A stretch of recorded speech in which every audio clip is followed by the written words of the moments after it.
west as this next band of rain comes in from the west. Some quite heavy rain for parts of southwest England, Wales into Northern Ireland. A drier day for Scotland. Scotland still in the colder air ahead of this weather front, and this sets the scene then as we move into Christmas Day. We've got cold air to the north and east of the UK, milder air trying to push into the south.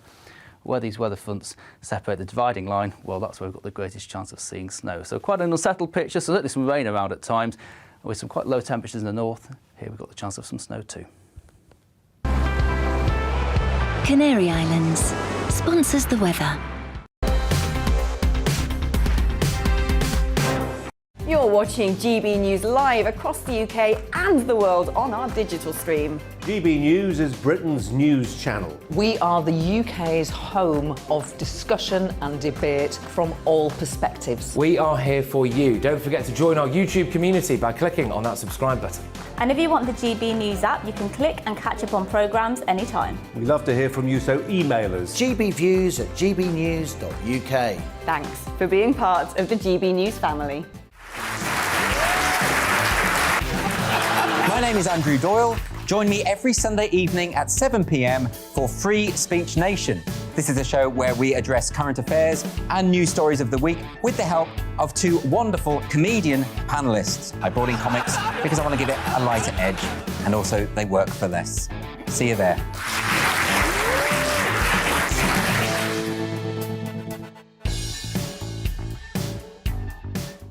Join my show Farage, 7 p.m. till 8 p.m. Monday through Thursday, and there you will get opinion, analysis, debate, and I'll cover stories that nobody else dares to touch. And then for the last 15 minutes, talking pints. We're over a drink. We have a civilised conversation with someone. We very often disagree, but we do it in a grown-up way. Come and join me on Farage.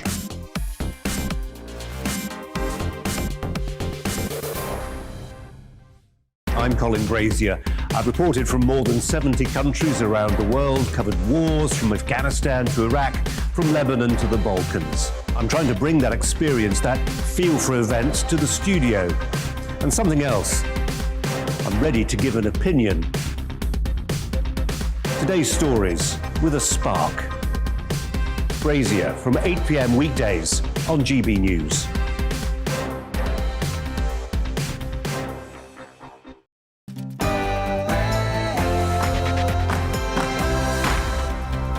Good evening, everybody. I'm Patrick Christys. I'm in for Dan Wootton this evening. And tonight, we've got an action-packed show for you. Was Tony Blair right to brand the unvaccinated idiots? It's not as if that man would ever be on the wrong side of history, is it? Broadcaster and anti-vaccine passport campaigner Beverly Turner, virologist Dr. Chris Smith, and broadcaster Mike Parry will be here to debate the former PM's incendiary comments in The Clash. I want your verdict as well. Get in touch, as always, gbviews at gbnews.uk. Now, as sage scientists admit that they ignore positive data indicating Omicron is milder, how can we trust these modelers who seem hell-bent on exaggerating its threat? The one and only, the institution, the man himself, Rod Liddle, gives his no-nonsense take on this scariant and uncancelled. I like that, scariant. Anyway, plus, after Princess Anne's husband is forced to join the thousands in COVID isolation, what will the Queen's untraditional Christmas away from Sandringham look like? Royal biographer and expert Robert Jobbers Jobson gives us the inside track at 9:30. A YouGov poll has found that the majority of Brits feel unable to express their true views for fear of judgment. We all know that, don't we? So, are the woke mob actually censoring us by stealth? Spiked Online's Brendan O'Neill implores us to put freedom of speech ahead of snowflake sensitivities in The Outsider. And award-winning charity campaigner Nick Buckley joins me to discuss his tireless work tackling rough sleeping and explains how he won his own battle with cancel culture. That at 10:20. And is it right and fair for a French humanitarian group to sue the Coast Guard for manslaughter following last month's Channel migrant tragedy? I'll debate that and more of the day's top stories in the media buzz with my esteemed panel, and what a panel we have. Broadcaster and commentator, the wonderful Emma Webb, there she is, joins me this evening, political commentator and Conservatives Against Racism co-founder Albi Amankona is also on the show, and UK leader Young Voices Jason Reed, who seems to always be here whenever I am. I see more of him than my own family. And hey, that's not the end of the world, is it? We'll also take a first look at tomorrow's front pages and crown a Greatest Britain and Union jackass, ladies and gentlemen. So, a packed 2 hours coming up. But first, it's the news with the wonderful Polly Middlehurst.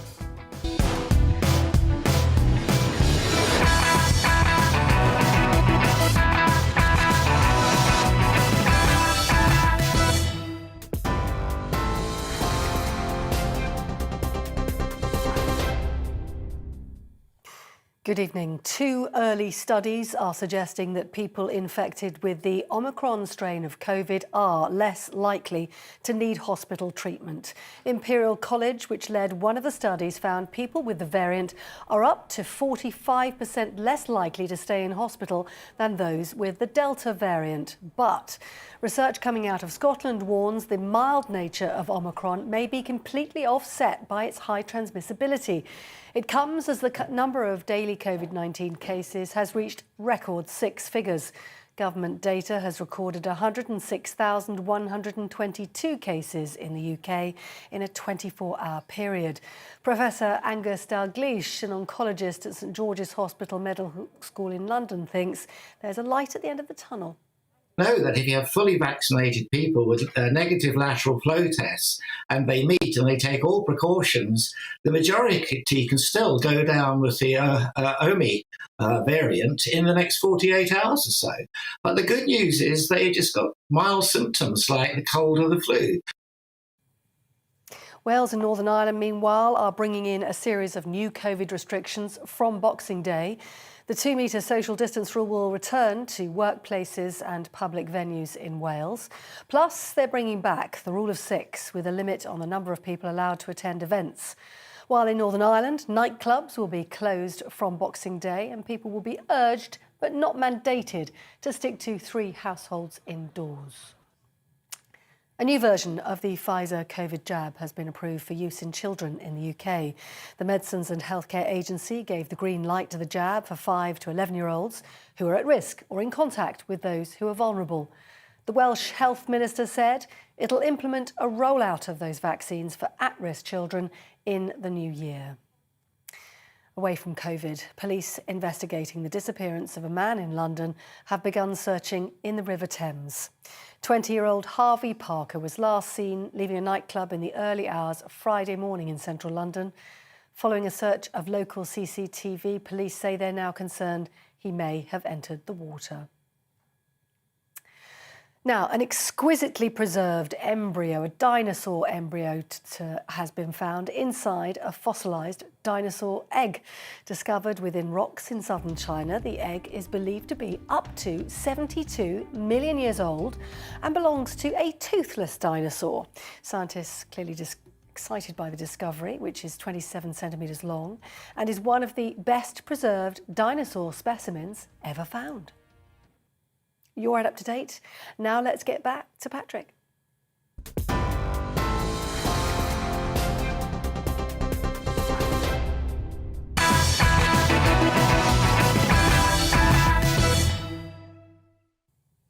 Yes, well, good evening, everybody. Right, now, a bit of early Christmas cheer, everyone. The latest figures appear to show that Omicron is milder. Early evidence suggests that fewer people are needing hospital treatment than with other variants, with estimates ranging from a 30% to a 70% reduction. The researchers said that they were seeing a roughly 2/3 reduction in the number needing hospital care. And the latest study from South Africa showed people were 70 to 80% less likely to need hospital treatment. Apparently, there's a 40% reduction in needing to stay in hospital for more than a day. So it looks like it's good news, doesn't it? Even Professor Pants Down Neil Ferguson said, and I'm quoting, "This is clearly good news to a degree." That's the equivalent of him taking his top off and dancing around singing Celebrate Good Times. Although, I probably shouldn't use that analogy with Professor Pants Down. After all, this is the guy who predicted millions of deaths and was so worried about the whole thing that he had to go and meet his married lover to blow off a little bit of steam at the height of the first wave. Anyway, it's fair to say that he got a first-class honours from the Matt Hancock School of Social Distancing, didn't he? Anyway, to be fair on Boris Johnson, he does appear to have stuck to his guns, for now at least, and rediscovered, potentially, his libertarian roots. He's ruled out any more restrictions before Christmas. This is despite what Chris Whitty is telling him. Of course, Whitty, whose own Wikipedia page describes his personal life as being private, single and having no children, must be crippled with fear of the idea of advising the nation to stay in isolation. Although I think that's possibly a bit mean. I have heard that he's the first person, genuinely, to always offer to do Christmas shifts at the NHS. So he has personally been on the front line of this thing. Anyway, we're standing on the precipice of a January lockdown. It looks like it's going to happen, but ultimately, it's down to Boris Johnson to sign off on that, isn't it? And here, ladies and gents, we have an opportunity. After all, this is the man who, when deciding whether or not to back Brexit, wrote 2 letters, 1 backing Remain, 1 backing Leave. A pros and cons list, if you will. And he was ultimately swayed by the way the political and public wind was blowing. So, blow that wind, ladies and gentlemen. If you don't want any more restrictions, if you don't want a January lockdown, write to him. Inundate the Downing Street letterbox with your opposition to another lockdown. Take to Twitter, take to the streets, as indeed tens of thousands did at the weekend. The benefit of having a man in charge who is easily swayed is that we can sway him, isn't it? So, make your voice heard. I tell you what wound me up earlier, though. Tony Blair. He came out and said that anyone who doesn't have a vaccine is an idiot. Now, you may well think that anyone who doesn't have the jab is an idiot. I personally don't think that, but for what it's worth, I am vaccinated.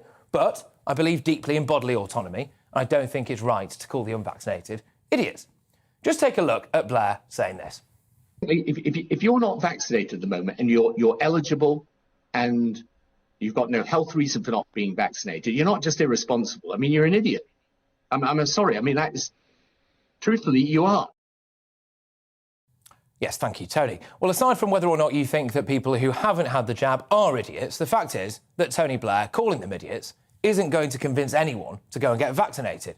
You can picture it now, can't you? We're at the vaccine centre, ladies and gents. First jab, sir? Yes, well, gosh, I was fundamentally morally opposed to taking this vaccine, and I managed to ignore the public and societal pressure for me to get one throughout numerous different waves of this pandemic, but, oh, goodness me, then Tony Blair called me an idiot, and now here I am, stick it in my arm, sunshine. Oh, Tony Blair, you say. Which Tony Blair's that, sir? Oh, you know, Tony. No weapons of mass destruction, Tony. You know, wanting to bring us into the Euro, Tony. Oh, secret deals with the IRA, Tony. Oh, yeah, that's the one. I mean, there's no way that this man could ever possibly be on the wrong side of history, is there? So jab me up, Scotty. Anyway, we've got to give credit where credit is due to Boris Johnson. Christmas is on, and he hasn't gone absolutely mental. Well, any accusation, frankly, that he could be labelled as Wales's Mark Drakeford is bang out of order. The rules in Wales, ladies and gents, currently mean that you get fined for going into the office, but you're allowed to go to the pub. So, in theory, you could move your office to the pub and you'd be fine, but if you want to nip back to the workplace to pick up your laptop charger, you're now a criminal. So, although to be fair, Drakeford is a socialist, so in reality, he probably doesn't want anyone having a job anyway, I suppose, and instead of a 4-day week, he's just gone the whole hog, hasn't he, and gone for a no-day week. So, there we go. No doubt Barry Island will soon look like Cuba on sea within weeks. Anyway, look, it appears that Omicron may well, cautiously, be a silver bullet. Fingers crossed, it is. I've had enough of fear, I've had enough of doom-mongering, I've had enough of economic damage. At some point, I may well have to look my future children in the eye and justify why I went along with a situation that meant that this country was left so riddled with debt that they have to pay for it. And I can no longer justify that. Christmas is on. It's on like Omicron. Have a good one, everybody. OK, all right. Well, right now with me to respond to this is my superstar panel, broadcaster and commentator Emma Webb, political commentator and Conservatives Against Racism co-founder Albie Amankona, and UK lead at Young Voices, Jason Reed. Fantastic stuff. Well, Emma, I'll start with you. What do you make of all this stuff? It looks as though Omicron may well be a silver bullet. Well, I think it seems that, as you say, this is milder, seems to not be very much more than, possibly even less than a bad cold. You know, if I'm being honest at this point, I just think that everything has become so unmoored from reason, and the government's reactions are so disproportionate, wildly disproportionate. I've almost lost interest on whether, from a scientific perspective, Omicron is a silver bullet or not. I think the government is, at this point, freewheeling, and that the decision to have a January lockdown has very little to do with the scientific facts and has just become, you know, public health policy has just become a political pawn in political games, I suppose. Well, I'll go to you now, Albie. What's your thoughts? I mean, it does look as though we're going to have some form of January lockdown. All the mood music points that way, doesn't it? I certainly hope there's not a January lockdown because my birthday's in January. Same, what date? I'm already the 14th. 15th? Wow. There you go, we're practically brothers. We are practically brothers. Cosmic twins, I think they call us. But on a very serious point, I would hate for there to be a January lockdown, but the simple fact of the matter is, if the statistics and the data point towards the NHS being overwhelmed, yes, I'd hate to be locked down. I'm probably not going to die from COVID because I've been triple vaccinated. But the point is, I would also hate if I broke my leg on the 14th of January, if I went to hospital and I couldn't be seen because the NHS was overwhelmed. Now, I don't think that's going to happen, but if the data did point to that direction, I would want the government to take measures to make sure that the NHS could treat all the people that needed treatment. Yes, indeed. Now, Jason, Emma made a point there about Boris Johnson appearing to be freewheeling. Now, at times, well, now, really, it has looked as though, although credit where credit's due, in my opinion anyway, he seems to have stood firm, at least for now, but he's not always appeared that he's had a grip, has he? Do you think he has got a grip? He's lost his grip a long time ago. I wish I could agree with what you said in your intro there, that he's rediscovered his libertarian roots. He's just making it up as he goes along. The marathon cabinet meeting that they had, it seems the pressure was a little bit too much when it came to introducing restrictions over Christmas, so he delayed it. But as you say, we're due some avalanche of restrictions any day now as we head into January anyway. I didn't like the fact that many of the newspaper front pages this morning were hailing Boris as saving us from Christmas lockdown, but he was the one who created that threat in the first place. And now he swooped in and he did that video where he was victoriously saying, don't worry, you don't have to cancel your plans, you're welcome, folks. Well, hang on a minute.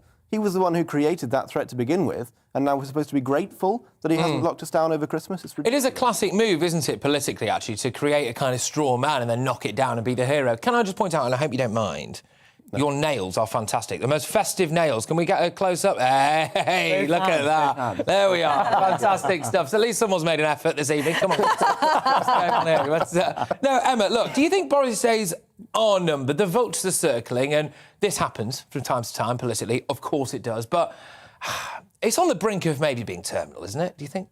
I think it's an inevitable terminal decline, and the resignation of Lord Frost is a pretty serious, has pretty serious implications, I think. I don't see how he can claw it back. And, you know, looking back over, well, not just 2021, but 2020 as well, it's been almost an historic disappointment to see a man who was so in touch with the people really lose the golden opportunity to tether the Conservative Party to its natural conservative roots around the country. And I think for that alone, and compounded by all of the stuff around COVID, and, you know, as I say, his freewheeling and becoming completely unmoored from reason and proportionality on this and other issues as well. I just don't see how he can claw it back. And I think that we've entered a period now where we are just going to see terminal decline and an eventual resignation. Yeah. Oh, well, I don't think it is terminal decline, to be honest. I think what has happened in the past couple of weeks and the past couple of months have been awful and, frankly, embarrassing as a Conservative Party member and a Conservative Party activist. But what we have to remember is that before the Patterson scandal, before Peppa Pig, before the parties, which is before in Plan itself, B, that phrase is nuts. Which is crazy. It's 2021. It's nuts. But the point is, we were soaring in the past. Yeah. So that would point me towards the last couple of months being the problem and not necessarily Boris Johnson being the problem.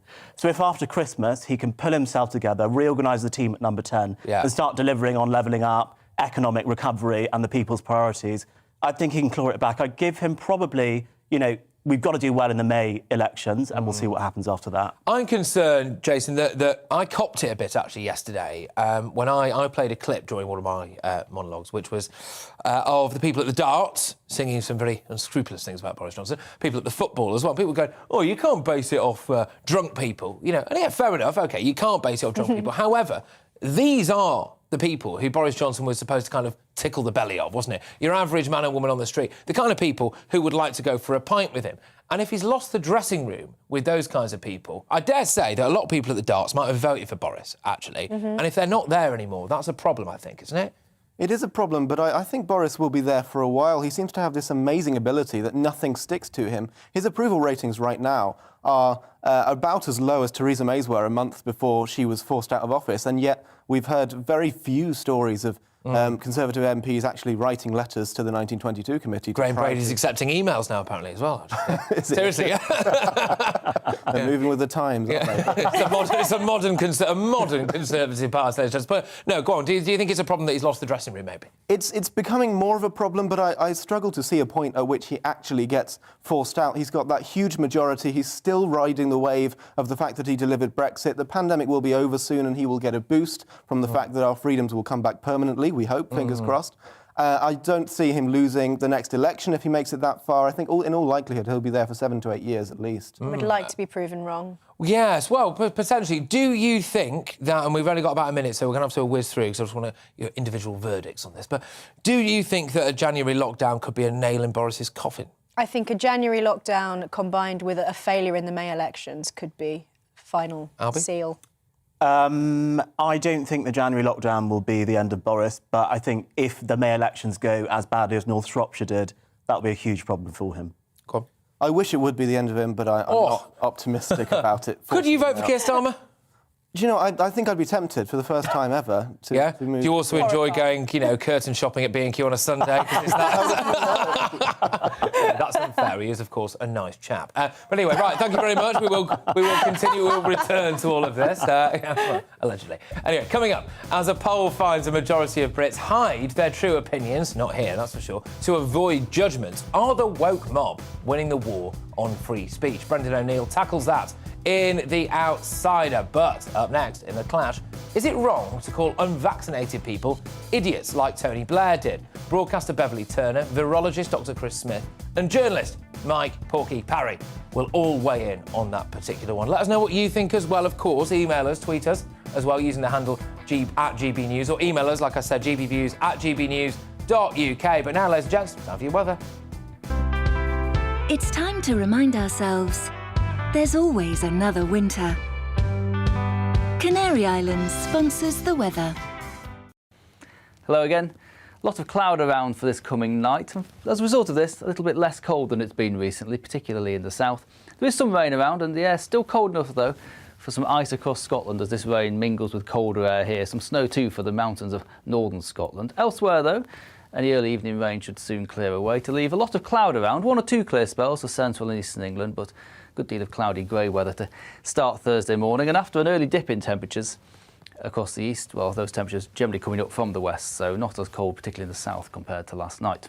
So it will be a fairly grey start to Thursday morning. Still some rain across parts of Scotland. This will tend to fizzle out for a time before being boosted by the next weather front coming in from the southwest. So quite a wet day to come for Scotland. Some rain too for Northern Ireland and for Northern England, but rain elsewhere across England and Wales, not really amounting to too much. And as the rain clears, we see some milder air coming into the southwest. So temperatures here, 11, 12, 13 degrees on Thursday afternoon. Still on the chilly side though, in and to the north of this rain band. And the air certainly cold enough for across Scotland on Thursday night into Christmas Eve morning for some quite significant snowfall across the mountains, so something to bear in mind if you're travelling here. Elsewhere though, into Christmas Eve morning, the rain will clear through.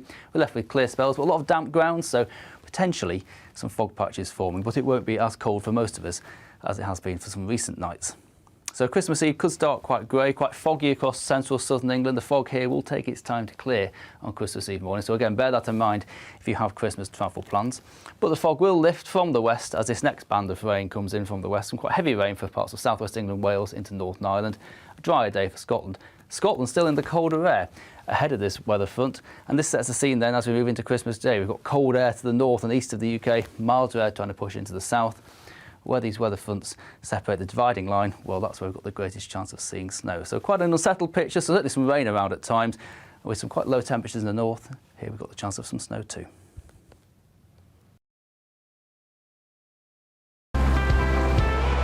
Canary Islands sponsors the weather. You're watching GB News live across the UK and the world on our digital stream. GB News is Britain's news channel. We are the UK's home of discussion and debate from all perspectives. We are here for you. Don't forget to join our YouTube community by clicking on that subscribe button. And if you want the GB News app, you can click and catch up on programmes anytime. We love to hear from you, so email us. gbviews@gbnews.uk. Thanks for being part of the GB News family. My name is Andrew Doyle. Join me every Sunday evening at 7 p.m. for Free Speech Nation. This is a show where we address current affairs and news stories of the week with the help of 2 wonderful comedian panellists. I brought in comics because I want to give it a lighter edge, and also they work for less. See you there.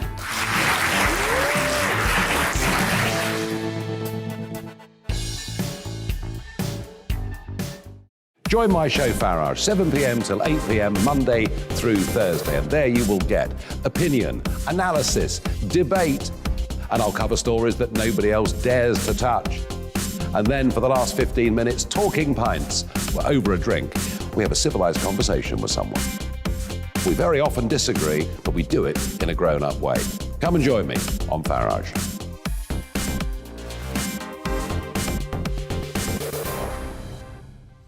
I'm Colin Brazier. I've reported from more than 70 countries around the world, covered wars from Afghanistan to Iraq, from Lebanon to the Balkans. I'm trying to bring that experience, that feel for events, to the studio. And something else. I'm ready to give an opinion. Today's stories with a spark. Brazier from 8 p.m. weekdays on GB News. Join us for Political Correction. We're here every Sunday to correct politics and put you, the people, back in charge. We talk about all areas of the United Kingdom, including Northern Ireland. Our debate goes way beyond the Westminster Village. It's about the real country. It's about your opinion. So please, we want you to tell us what you think. This is Political Correction. Every Sunday morning from 10 a.m. here on GB News.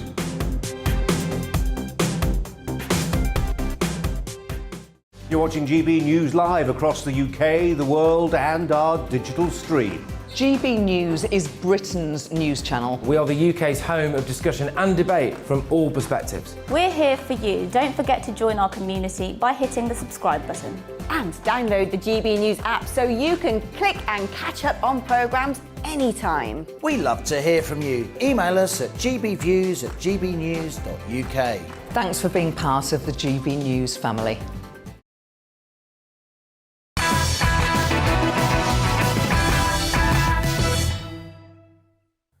Good evening, everybody. Great to have you on board. Now it's time for The Clash. That's right. So, we're being told to boost for our freedom this winter. And it's true that booster jabs are proving effective against the Omicron variant, apparently. But as the unvaccinated are ostracised more and more for simply exercising bodily autonomy, are we not now in danger of creating a two-tier society? Indeed, have we already done so? Well, former Prime Minister Tony Blair certainly made his contempt clear for those who choose not to be jabbed. It was on Times Radio today. Just take a look at this.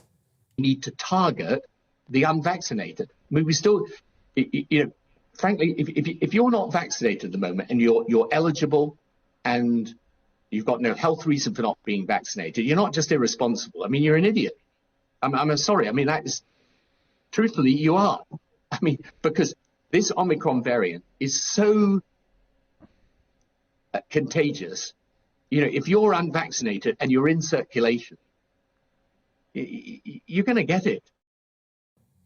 Well, strong words, that, isn't it, from good old Blair. But is he actually wrong to call unvaccinated people idiots? I'd love to hear your thoughts on this. You can tweet me and vote now in my poll at GB News. But before that, to debate Blair's provocative words is broadcaster and anti-vaccine passport campaigner Beverly Turner, top virologist and host of the Naked Scientist podcast, Dr. Chris Smith, and broadcaster, the one and only Mike Parry. I hope you're all well. Thank you very, very much for joining us. Right, well, look, I think I'll start with the Naked Scientist, if that's all right. Dr. Chris Smith, do you think that unvaccinated people are idiots? No, I don't. And I certainly wouldn't begin by attacking people who are in that position. It is, at the end of the day, their right to decide whether or not they want to get vaccinated. Do I think they're stupid? Yes. Do I think that they are missing a trick? Yes. Do I feel irritated that people are not getting vaccinated when they could and could therefore be actually costing me as a taxpayer more money? Yes, I do. But would I actually go and attack them for it? No, I wouldn't. What I would try and do is to persuade them as to why their stance is quite probably the wrong one. OK, Mike, I'll go over to you now then. Do you think that the unvaccinated are idiots? Patrick, sorry, you're talking to me, yeah? Yeah, I am, definitely, yes. Yeah, sorry, mate, yeah. I do think they're idiots. I've got nothing but massive respect for Dr. Chris, who's just spoken there. You know, I've been watching him throughout the last 12 months and one of the great brains on this subject, and so I hate to disagree with him. But what I would say is, they're idiots because they're self-centred. They're playing Russian roulette with their own lives. That's fair enough. But don't play Russian roulette with the rest of society, which is what they are doing, OK? You'll have seen some reports in some national newspapers today about doctors in intensive care units talking about 90% of the patients in there being unvaccinated people suffering from COVID, who, when brought into the hospital and very ill, the first thing they say to the doctor as they're gasping for breath on the stretcher, can I have the vaccine now, please? They're playing Russian roulette with their lives, but they're playing Russian roulette with society and with the National Health Service. A patient like that soon needs 24-hour treatment, and that can take up to 12 nurses and doctors attending that person round the clock for weeks, if not months on end. If that's not an idiot who doesn't understand the pressure that he or she is putting on society and the National Health Service, then I don't know what an idiot is. And we've been far too easy on these people, far too easy. If we can track and trace the way we do, a mate of mine got pinged today to be told he'd got a positive result from a PRC he took yesterday, and then it was followed up by a load more emails and texts telling him he must register, telling him he must not go out, he must self-isolate for 10 days. Well, when people are sent an invitation to go for a vaccine, to go for a booster, and they don't respond to it or they reject it, they must be on the record. OK, all right, Mike, we'll stop. Yes, I'll come back to you. I'll come back to you. All right. Strong stuff. Beverly, you heard all of that now. What's your take? Can I just ask Mike a quick question? Have you had COVID-19, Mike? I can't answer that question, I'm sorry. You don't know definitively. Fair. I mean, to be fair, no. I don't know definitively if I've had it, but... Exactly. Go on, Beverly, go on. OK, because what I'm surrounded by at the moment are... And I think what we're all seeing, everybody in our family knows somebody at the moment who has had Omicron recently and have been mildly unwell for 4 or 5 days and have gone, oh, my goodness, is that what I put my life on hold for 18 months for? And they have shared your anger, Mike. They've shared your frustrations. They've shared your fear. And suddenly they get what is effectively, for the vast majority of people, to quote Chris Whitty from 18 months ago, for the vast majority of people, this will be a mild illness. And that remains the case. If you are over 70, you are still more likely to die of COVID. If you are under 70, you are still more likely to die of flu.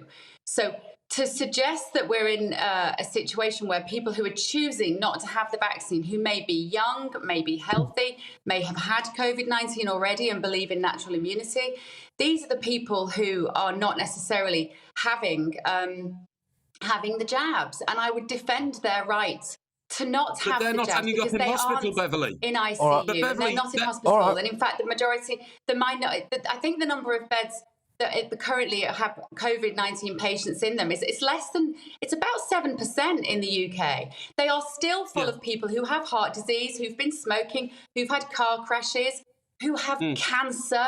All of these diseases we've forgotten about.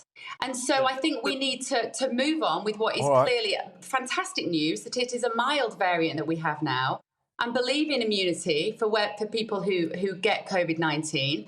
And this anger and this frustration is just damaging. It's all right, I'm going to whiz back. Don't worry, Mark. I'll let you in. Don't worry. But Dr. Chris, I want to throw over to you. Is there a chance that Tony Blair's comments are going to actually do more harm than good? I very much doubt that anyone who has so far swerved a vaccine is going to listen to Tony Blair call them an idiot and go and get a jab because of him. I think that sort of inflammatory language is likely to put people's backs up and make them even harder to convince. And just returning to the discussion we were having, the reason that I feel very uncomfortable with forcing people down particular treatment directions is that people that seem to be very vocal about this issue, but they've been very, very quiet about people who are eating themselves into oblivion.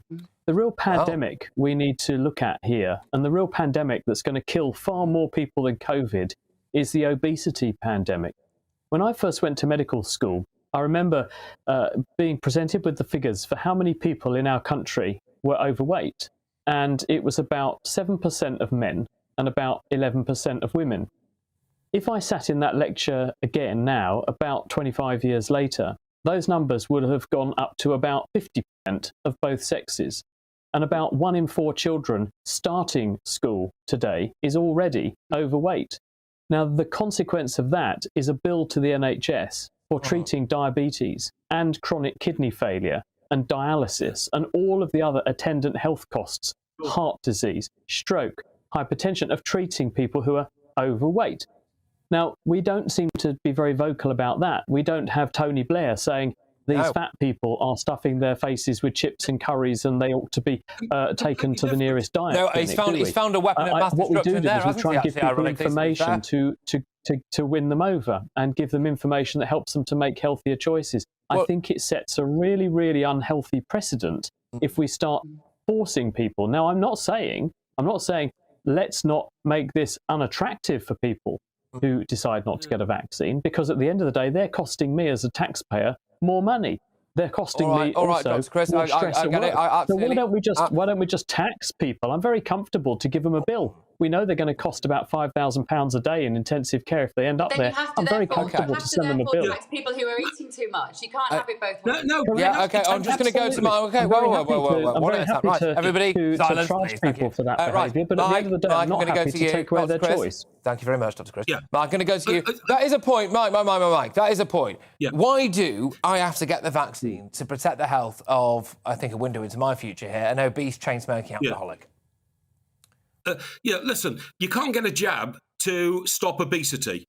Obesity is factored into the National Health Service, as is smoking, as is the effects of drinking. That's why we all pay our taxes, to keep the National Health Service running. This pandemic came out of nowhere, bang, it hit us.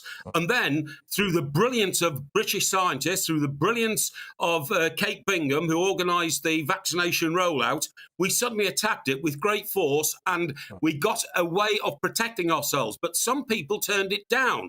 Now, Dr. Chris is talking about sending them a bill. Singapore have already started investigating this. They are going to track the people who've turned down the opportunity to have a vaccination, and they are going to send them a bill for the damage they caused to their particular health service, Singapore being one of the most efficient countries in the world. What I don't get is that we simply haven't attacked the problem of the non-vaxxers who are causing a massive bump in the road on an otherwise brilliant strategy against the pandemic, and we must attack them. And I don't mean attack them brutally. I don't mean attack them, and punishing them. I mean attack the issue and inform them of the damage they're doing and get them persuasively to join in with the rest of the country.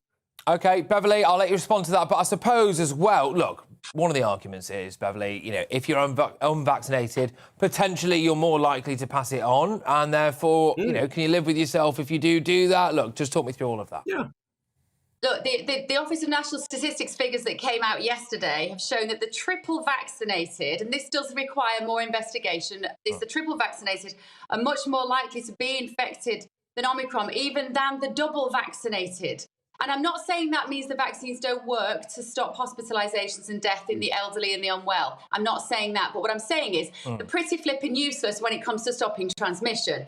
They're not doing very well in that regard. They're a bit rubbish when it comes to stopping transmission. I thought they'd be better. The disease is not serious enough and the vaccines are not good enough for us to be talking in these terms, in terms of penalising people who make a choice over their bodily autonomy. And if you're happy with people who don't want the vaccine, young, healthy people being fined, that will not stop there. As soon as you open that can of worms, they are going to come after you, Mike, and your bag of chips. They're going to come after you and your lager. No. Because it won't end there. It will add fuel. It will add fuel to the argument that it's a good idea to get vaccinated. There can't be a bad idea about vaccination because Dr. Chris will tell you it works. People don't need any more persuasion. They do. They do need persuasion. There is a case. Persuasion. They've had a year of it nearly. No, there is a case that it should be up to the governments to be able to make the argument that you should go and get it without having the need to facilitate that. But, Dr. Chris, I'll just come to you quickly. This vaccine now, I mean, Beverly obviously said there these stats about, if you're triple jabbed, you're more likely to get it, whatever. I mean, actually, what are the stats when it comes to whether or not, if you've had this vaccine, are you significantly less likely to get COVID and less likely to pass it on? Because if the answer to those things are no, then frankly, Tony Blair can't call anyone an idiot for not getting it, can he? The answer is that it varies with age and with time. Now, when a person is first vaccinated, give or take a couple of weeks, you build quite a strong immune response, very high levels of antibody, good T cells, and the result of that is you are very hard to infect. But with time and with age, levels drop, and they drop faster the older you are. And so you then enter a domain where, while you have been vaccinated, and whilst you will still be protected against severe disease, you could still catch the infection, but you won't catch it badly. And you have been protected from being infected to a very high degree for quite a long time. We're talking months here. So if our aim is to effectively moderate the spread of the infection through the population, then actually vaccination is good at doing that, because it will retard the rate of transmission, because it makes people much harder to infect when they're fairly recently vaccinated. And if you can't be infected, you can't pass it on. Okay. But a reference was made to Kate Bingham earlier, the vaccine task force lead, who set up the vaccine task force in the first place and purchased the vaccines. The instruction given to her by the Prime Minister was, we have to stop people dying. And that has been delivered in spades. That's what the vaccines are really very good at. And I think they're going to bear fruit against Omicron as well. Okay. But the fact remains, they do stop you getting infected. They do that for at least a considerable while, and if they can do that, they can actually slow down spread. Okay, well, look, thank you, all of you. Look, we could literally do a whole show on this, couldn't we? And I would love to, actually, but unfortunately we haven't got time, and I know there's so much that we didn't quite touch on there, but them's the rules, unfortunately. Thank you very much, everyone. Really appreciate that. Proper clash. Love to see it. Thanks to anti-vaccine passport campaigner Beverly Turner, top virologist and host of the Naked Scientist podcast, Dr. Chris Smith, and broadcaster Mike Parry. So, who do you agree with there, ladies and gentlemen? Liette on Twitter says, I'd love to see who came up with the genius idea of quick wheel out Tony, the people trust him like this, to try and increase vaccine uptake. And I think there's so much truth to that, isn't there? The idea, if Tony Blair told me it was raining, I'd have to go outside and check. But anyway, Chris on Twitter says, it's not helpful as far as persuading the hesitant to get vaccinated. Many will dig their heels in to prove a point. I think there's some truth in that, probably. Especially when coming from someone who refused to say whether his son had received the MMR jab whilst Prime Minister. Very good point, this, actually. Thereby making many parents reject the vaccine. Philip has also been in touch. It's always a matter of choice, but too much misinformation is being circulated for any of the unvaccinated to make an informed choice. And, ladies and gentlemen, your verdict is now in our poll. 74% of you say that you think it's wrong to call unvaccinated people idiots, while 26% of you say Tony Blair is bang on. There we go. That's a concern, I think, anyway, isn't it? But anyway, coming up, ladies and gents, thank you, everyone who got involved with that as well. You can keep your emails coming in as well, gbviews@gbnews.uk. We love to hear from you. But, yes, coming up, as the Queen's plans are thrown into disarray by COVID, how will her untraditional Christmas look this year? We'll be joined by royal biographer Robert Jobbers Jobson to give his expert insights into the crown jewels. See what we did there. But next, Brendan O'Neill is the outsider, and he'll try to make sense of a worrying poll that suggests that Brits are keeping their true opinions quiet to avoid enraging an angry mob. Make sure you stay tuned. You're watching GB News live across the UK and the world on our digital stream. GB News is Britain's news channel. We are the UK's home of discussion and debate from all perspectives. We are here for you. Don't forget to join our YouTube community by clicking on that subscribe button. And if you want the GB News app, you can click and catch up on programmes anytime. We love to hear from you, so email us. gbviews@gbnews.uk. Thanks for being part of the GB News family. My name is Andrew Doyle. Join me every Sunday evening at 7 p.m. for Free Speech Nation. This is a show where we address current affairs and news stories of the week with the help of two wonderful comedian panellists. I brought in comics because I want to give it a lighter edge, and also they work for less. See you there.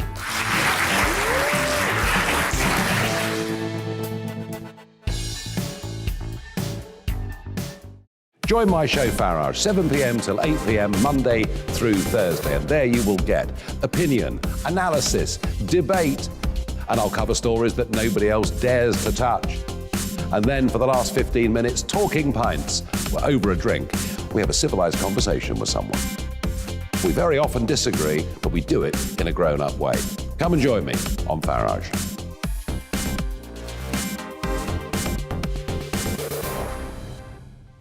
I'm Colin Brazier. I've reported from more than 70 countries around the world, covered wars from Afghanistan to Iraq, from Lebanon to the Balkans. I'm trying to bring that experience, that feel for events, to the studio. And something else. I'm ready to give an opinion. Today's stories with a spark. Brazier from 8 p.m. weekdays on GB News.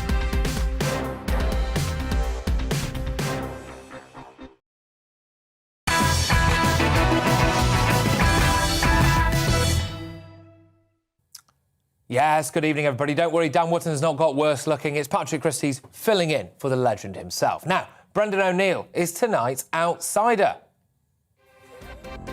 I nearly didn't break for that again there. I'm terrible when it comes to the format of the show. But anyway, now, are the woke mob silencing free speech by stealth? A concerning YouGov poll has found that nearly 3/4 of Brits feel that they can't always express their true opinion for fear of being judged or causing offence.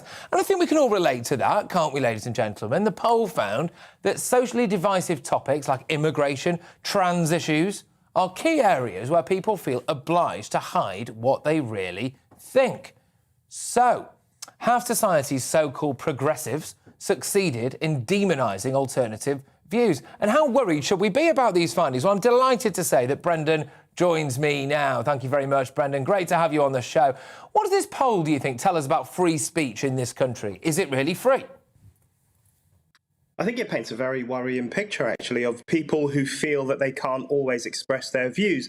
As you say, there are times when you might not want to express a view. You might be with certain people, or as this poll says, you might just have met someone, you might not know them very well, and therefore you don't go spouting all your controversial points of view straight away. So sometimes it makes sense.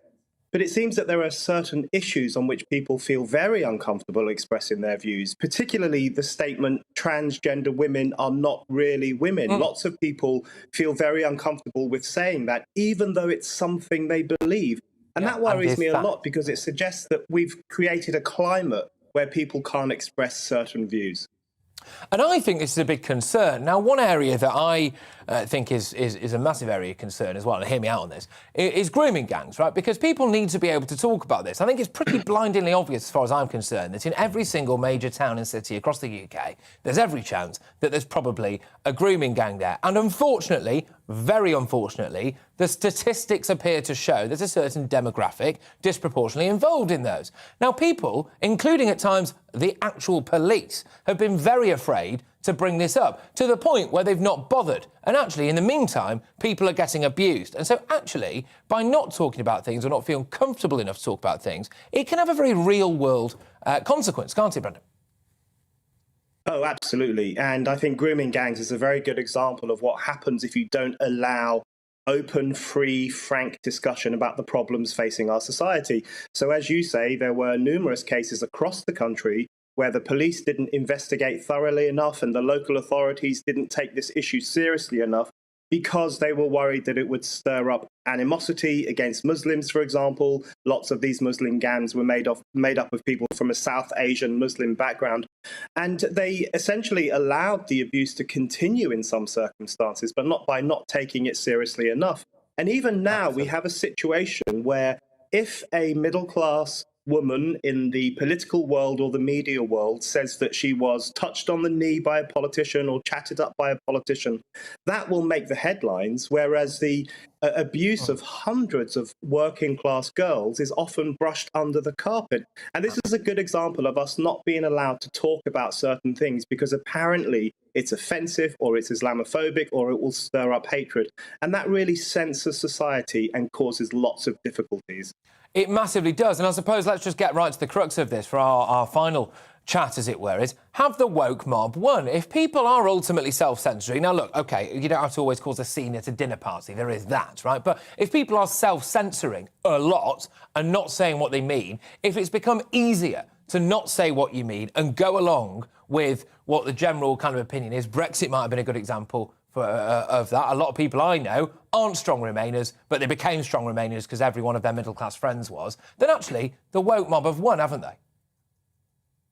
I think at the time being they are winning, and that's one of the great ironies. You know, the public voted for Boris Johnson very enthusiastically in 2019 on a ticket of getting Brexit done and declaring war on the woke and standing up for British history and British traditions. So public opinion seems to be behind, you know, a more normal way of viewing the world. But alas, it seems that the woke are having an incredibly big influence on the media, on education, of course, on schooling, and on the way in which young people in particular are encouraged to think.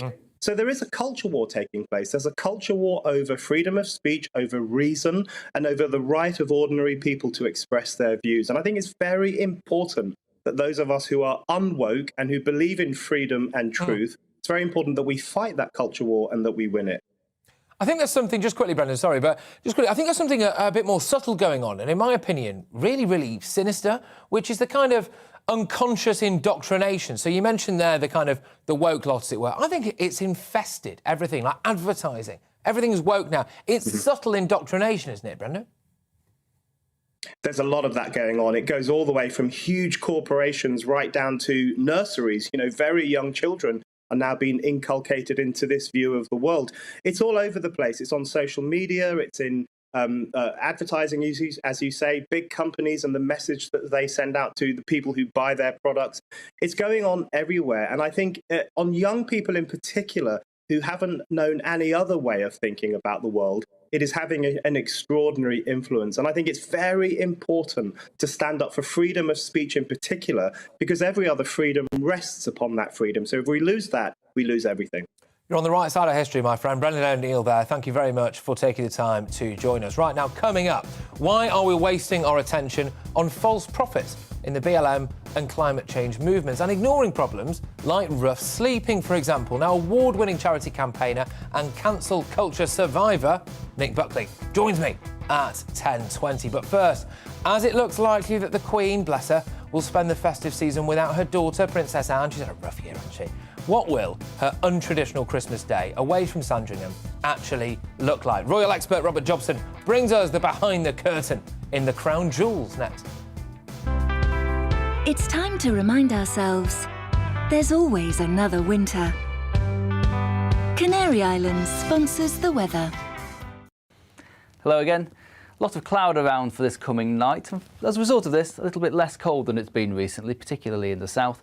There is some rain around and the air's still cold enough though for some ice across Scotland as this rain mingles with colder air here. Some snow too for the mountains of northern Scotland. Elsewhere though, any early evening rain should soon clear away to leave a lot of cloud around. 1 or 2 clear spells for central and eastern England, but a good deal of cloudy grey weather to start Thursday morning. And after an early dip in temperatures across the east, well, those temperatures generally coming up from the west, so not as cold, particularly in the south, compared to last night.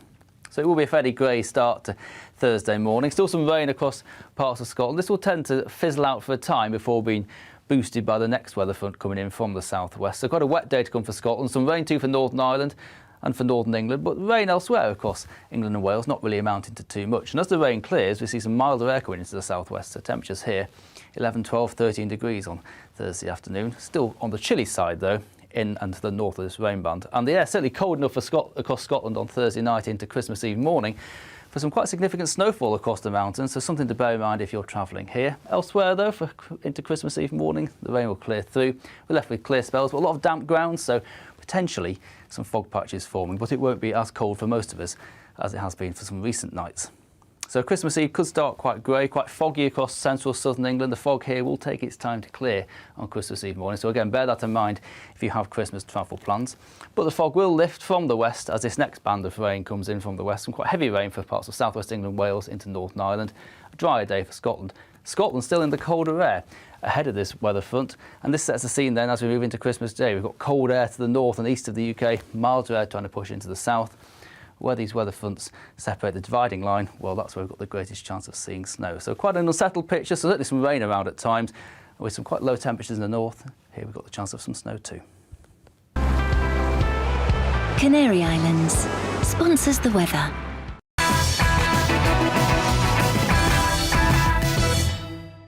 You're You're watching GB News live across the UK and the world on our digital stream. GB News is Britain's news channel. We are the UK's home of discussion and debate from all perspectives. We are here for you. Don't forget to join our YouTube community by clicking on that subscribe button. And if you want the GB News app, you can click and catch up on programmes anytime. We love to hear from you, so email us. gbviews@gbnews.uk. Thanks for being part of the GB News family. My name is Andrew Doyle. Join me every Sunday evening at 7 p.m. for Free Speech Nation. This is a show where we address current affairs and news stories of the week with the help of two wonderful comedian panellists. I brought in comics because I want to give it a lighter edge, and also they work for less. See you there.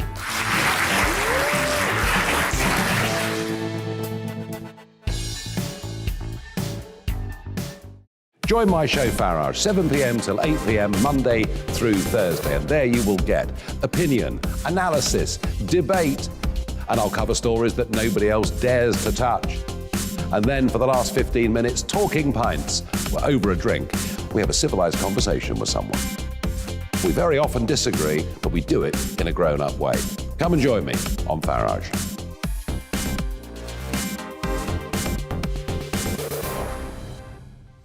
I'm Colin Brazier. I've reported from more than 70 countries around the world, covered wars from Afghanistan to Iraq, from Lebanon to the Balkans. I'm trying to bring that experience, that feel for events, to the studio. And something else. I'm ready to give an opinion. Today's stories with a spark. Brazier from 8 p.m. weekdays on GB News.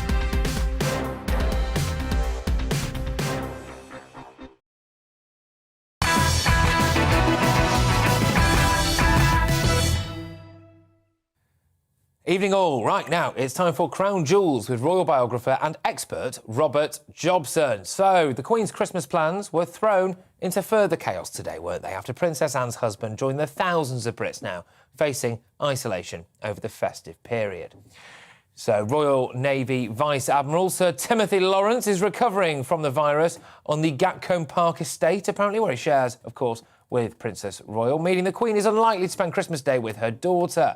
Her Majesty is already spending her first Christmas without her late husband, Prince Philip, away from the Sandringham estate as a precautionary measure amid the rapid spread of Omicron. So, a very different Christmas at Windsor Castle for the Queen this year. Robert, thank you very much for joining us. Robert Jobson, there he is. Poor Queen, she's had a rough ride this year, hasn't she? Well, she has, and it would have been great if the family could have met at Sandringham and raised a glass to the late Duke of Edinburgh, but sadly it's not going to be. I mean, it's not going to happen, and it looks, I think, with the fact that Tim Lawrence is isolated, has got COVID, and Princess Anne is isolating, and quite possibly because Zara Phillips and Zara Tindall and Mark Phillips and Peter Phillips, live on the estate too.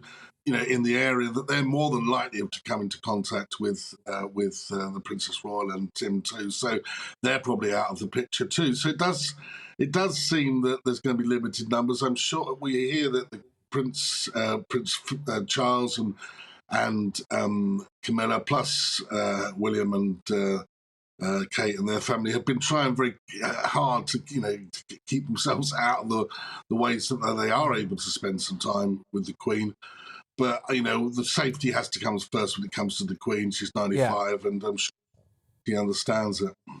I mean, throughout history, our Queen is always led by just total example, perfect example. And in a way, this makes her even more relatable. Now, it goes without saying, I think, unequivocally, I hope that our Queen, our dear Queen, lives forever. But bless her, she's getting on a little bit now, isn't she? She's not necessarily always been in the best of health. And like millions of people up and down the country throughout this pandemic, they've been wondering, hang on a minute, could I not really go and have Christmas with my elderly relatives? Because we want to make the most of the time that we have, don't we? And in a way, this makes her even more relatable to everyone, I think, doesn't it, unfortunately? Well, it does. I mean, in terms of leadership, who can forget the way that she was there on her own not totally surrounded by her family, but actually her own in the pew at the funeral, showing leadership, great leadership, I think, because obviously there was no way that she could break the rules that was set at that particular time. And that, I think, shows the type of person that she is. She was leading from the front. And again, this is an example of that, what's going on at the moment. There's no way, I think, that if there's a great big family gathering and then it emerged later that they hadn't done exactly and played by the rules, I think people would not respect them the same way. So the Queen is not doing exactly the right thing. And I think that they're going to be very, very careful about the Queen going forward. She's got the 70th celebrations of her reign with the Platinum Jubilee next year, and everybody is keen for her to have a great time commemorating that and to raise a glass, and hopefully we'll be through the worst when those celebrations happen. Absolutely. Now, just moving away from that slightly, I'm sure that you'll remember last month, of course, William and Kate dramatically dropped the BBC for their Christmas special, didn't they, following the broadcaster's bombshell Princes in the Press documentary.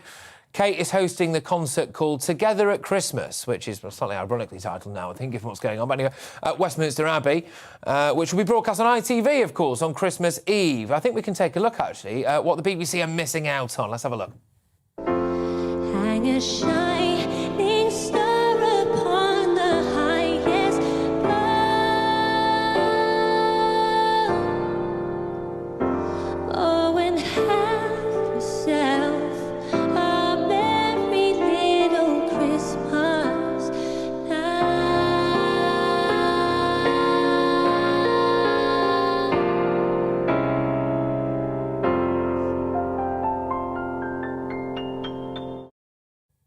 Oh, that look has just made my heart hurt for William and Kate. Did anyone else clock that? That was beautiful. Look, are they right to drop the BBC? Do you think it's been a long time coming? No, I think it was a lot of fuss about nothing, really. The reality is they didn't like the show. The show, I thought, actually covered a lot of good points. There were bad things about it, but really, in this day and age, I think we should all be a bit more grown up and accept that there are going to be things made. But the BBC made a decision. They went ahead with the programme.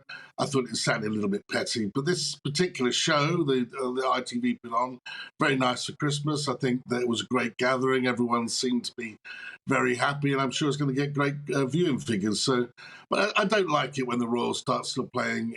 I understand they may not like a documentary, they might not like a programme, but I don't like it when the BBC start dictating terms. We live in a democratic society, and sometimes with an unelected institution like the monarchy, there's going to be situations that you can't dictate to. Yeah, fair play. All right, well, look, Robert, thank you very much for making the time for us this evening. As always, Robert Jobson there, the royal institution himself, giving us his sage wisdom. That's the type of sage that you can trust, that's for sure. Well, look, thank you very much, everyone who's been tuning in. It's very nearly 10 o'clock. In fact, it's just gone 10 o'clock. There we go. Still to come, we've got How Can You Help the Homeless this Christmas? Nick Buckley joins me to discuss his tireless work on rough sleeping. And we've got much, much more coming your way as well. So make sure that you stay tuned.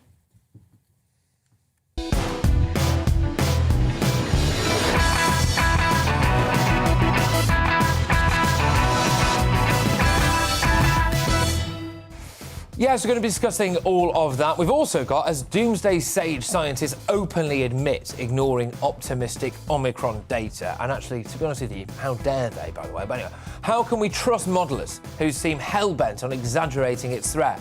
The one and only Rod Liddell gives us his no-nonsense take on the scariant in Uncancelled. Is it fair that Coast Guards are being sued for manslaughter by a French charity over the tragic Channel migrant deaths last month? And should junk food have cigarette-style packaging to help fight obesity? Or is it an unnecessary nanny state policy? I'll debate those topics with my panel and give you a first look at tomorrow's front pages as well in the media buzz. But, as well, I'll be calling the shots tonight. That's right, ladies and gentlemen. I've moved in. It's my show, anyway, by naming the Greatest Britain and Union Jackass. But first, it's the lovely Polly Middlehurst, easy for me to say, with your news.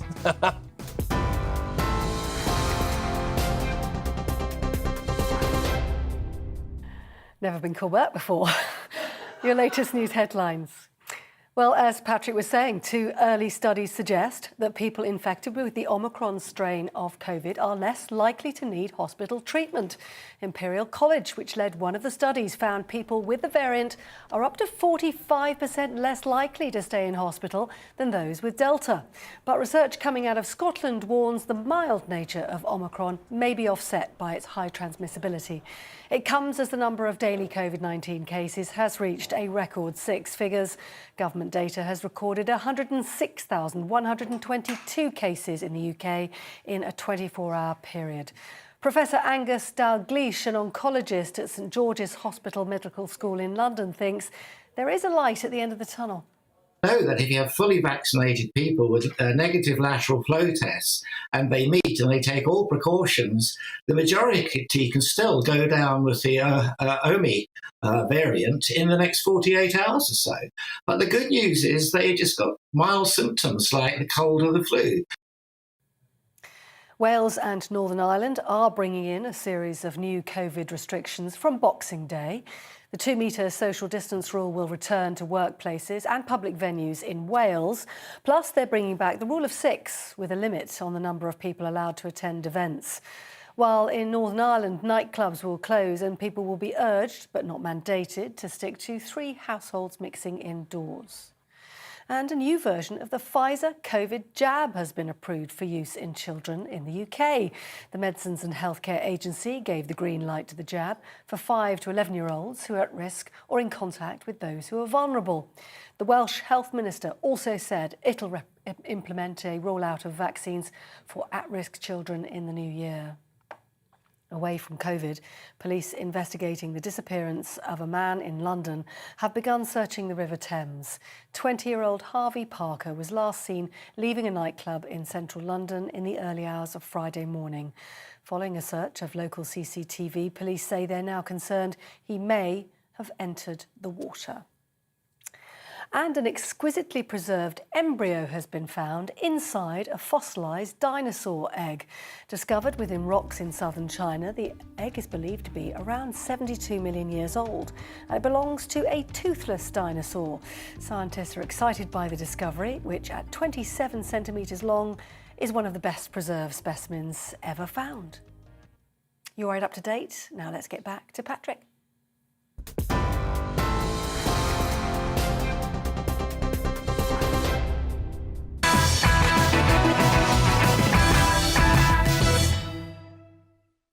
Yes, apparently that was Puddle with your news. Thank you very much. Anyway, tomorrow's news tonight now in our media buzz. Yes, well, let's kick off with the very first look, ladies and gents, at the front pages, hot off the press. So here we've got the Financial Times. They're leading with a stark warning from energy companies. Gas price rises threaten national crisis. Stratospheric wholesale gas and power price rises will cause household bills to soar, leading to calls for ministers to protect customers. And we're moving on from that now. The Eyes front page, Omicron, lower risk than Delta, but cases do hit record. That's what's leading in the Eye, of course. So preliminary data shows a reduction of 40 to 70% in hospital stays as serious cases, but experts are still concerned that the sheer number of infections could overwhelm the NHS. We're moving over to the Daily Telegraph now, and that also leads with this positive Omicron news as ministers say tougher restrictions cannot be justified. As studies show, it is apparently less severe. Also on the front page, the UK is considering a 4th jab, Only a matter of time, wasn't it? As Germany and Israel lead the way with yet another booster jab. The Joint Committee on Vaccine and Immunisation will consider if immunity levels are waning before making the decision. But, ladies and gents, it's time for my superstar panel. They're back with me. They're back in town. They've had a bit of time away. They've not been allowed to go to the pub because it's closed, so I can be reliably reassured that they've just been on the coffee for the last hour. Broadcaster and commentator. Sounds like I've been to the pub now, doesn't it? And commentator Emma Webb joins me, political commentator and Conservatives Against Racism co-founder Albie Amankona, and UK lead at Young Voices, Jason Reed. Right, now, we're going to start with a story that I think will get a lot of you very interested. I'm sure you might have already seen this. The Coast Guard is being sued over the death of 27 migrants in the English Channel last month. So, a manslaughter suit has been filed against director Claire Hughes and France's maritime prefect by campaigners claiming that both countries ignored distress calls from this sinking dinghy. Two survivors have alleged that each emergency told the imperiled boat it was the other's duty to intervene. Now, French humanitarian group Utopia 56 are hoping that their action will ensure a reform of the, quote, gaps, negligence and imprudence that led to this human drama, as they put it. I think that's quite badly translated, but there we go. The lawsuit coincided with the Court of Appeal overturning the sentences of 3 Iranian people smugglers responsible for piloting migrant dinghies. Now, judges ruled that the convictions were, quote, unsafe because the original prosecutions had not addressed whether the men or their passengers intended to enter this country illegally. Yeah, I know. Anyway, so Her Majesty's Coast Guard said in a statement, "We always have and always will respond to anyone in distress, as we did that day." French officials, of course, have denied receiving any distress calls from the stricken dinghy. So, look, it's an interesting topic. I'm just going to throw over now and involve you. Emma, I'll start with you. I am deeply uncomfortable. I've been critical of our Coast Guard, of the RNLI, Border Force. In my opinion, anyway, at times they have, look, in my opinion, they've facilitated illegal immigration. However, we can't have it both ways, can we? I don't think it's right to say that they're responsible for the deaths of people whose dinghy sadly sunk. Yeah, I mean, this strikes me as being similar to blaming a person, a passerby, a person standing by, who doesn't intervene to stop somebody jumping off of a bridge. That seems to be the sort of moral quandary surrounding this issue. I mean, ultimately the responsibility falls on the people smugglers and those who have decided to take that journey. And I think it's quite clear from just reading the information about this story that this humanitarian group, Utopia 5, this French group that are bringing this lawsuit, they said explicitly that they wanted, that the reason why they're doing this is to remind governments that the border policies, and this is a quote, take human lives every day. So it's quite clear that this decision to file this lawsuit is one that is politically motivated, and I think that's the reason why it's going to get people really riled. Yeah, I'll be wary of you on this, really. I've got huge issues with the idea that now if we criminalise some people at the Border Force, or Coast Guard, sorry, I should say, that where this ends is that their entire focus now will be on this, because they'll be so petrified of anything like this happening again. Do you think there's any validity to these claims, maybe, that they are in some way to blame? 27 people died. It is the duty of the Coast Guard of Britain and France to protect people who are at distress in sea. And if the calls for distress were ignored, that needs to be investigated, because that means they're not fit for purpose. If we were in the sea, maybe the same thing would happen to us. And I have no problem with campaign groups utilising the great British legal system to investigate inquiries. We've got one of the best legal systems in the world, with the legal capital of the world. I hope they're using a great British law firm. But I've got no problem with this investigation. I'd like to get to the bottom of it. Yeah, fingers crossed. I think that's a really good point, actually. I think, we can't possibly, can we, have any issues, really, with the idea that this thing should just be swept under the carpet. I mean, for goodness sake, it obviously shouldn't. It's a catastrophe. But I would hope, anyway, that once there's an investigation, maybe, in my opinion, that there's some common sense there. But, Jason, I'll come to you on this one, really, because isn't there some truth to the claim that the only reason that these people set sail in what are quite often very flimsy dinghies, because they do so in the knowledge that 99 times out of 100 our Coast Guard will pick them up? The primary issue has to be people's safety. Nobody deserves to be stuck in an inflatable raft in the channel and find themselves drowning. I can't imagine how desperate you have to be to clamber into one of those obviously unsafe rafts, having given probably all your life savings to a people smuggler in order to have that privilege in the first place. The part of this investigation that I don't like is the fact that the French and British Coast Guards are being lumped together. It seems to me the French carry a lot more responsibility than the British do. There was one particular day where they stopped as few as 8% of the boats from leaving the shore to begin with, and most days it's a very low figure as well. They're just not doing enough to fight the traffickers. If the two survivors from the disaster say they put out calls to both the British and French Coast Guards and neither responded, then they're both equally responsible, aren't they? I think it was in French waters, though, from what we can gather. But that's not the point. If they put distress calls out to both Coast Guards and neither of them helped, aren't both of them equally responsible? Doesn't it depend whose waters they're in? I think that's disputed. I think both claim that it was the other's waters. There was obviously some confusion. And also I wasn't there. This is why I think we can all be in agreement that it's a good thing to have an investigation and get to the bottom of it. But I do think that in a lot of the discussions that we've been having for many, many years about these migrant crossings, there has been so much moral confusion, and there is always hesitancy to, in many cases, pin the sort of moral blame on those who are responsible for it, namely the people traffickers. Yeah, absolutely. And aren't we missing the point to an extent here, which is that actually, if you want to kind of stop this kind of thing happening again, then realistically, we have to cut the head off the snake, don't we, Emma, and get the people smugglers? Yeah, absolutely. We need to break the business model, and one of the ways of breaking the business model of the people traffickers is by disincentivising those journeys. And one of the things that has incentivised those journeys is that they know that for example, the RNLI will behave as a ferry service in bringing those people over. And so it's a hugely, hugely morally complex and practically complex situation. And I think, as you say, it's very, very easy to miss the point in all of the discussions around this. But if there's also something else we need to do, and that is to provide safe and legal routes for genuine asylum seekers to come to this country, because unfortunately the ones that exist are not fit for purpose, otherwise they wouldn't be making this journey. So we need a combination of what you and I both said in order to truly break the business model.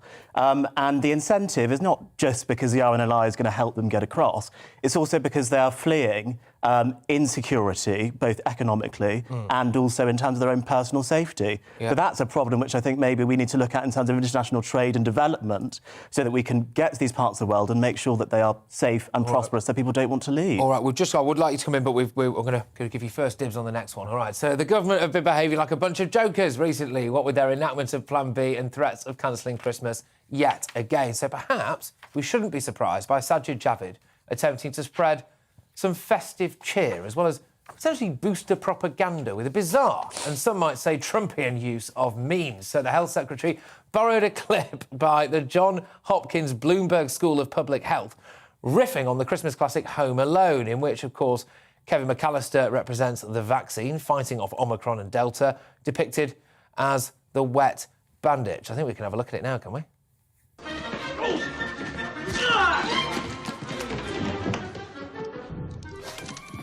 Heads up! Don't worry, Marv, I'll get him for you.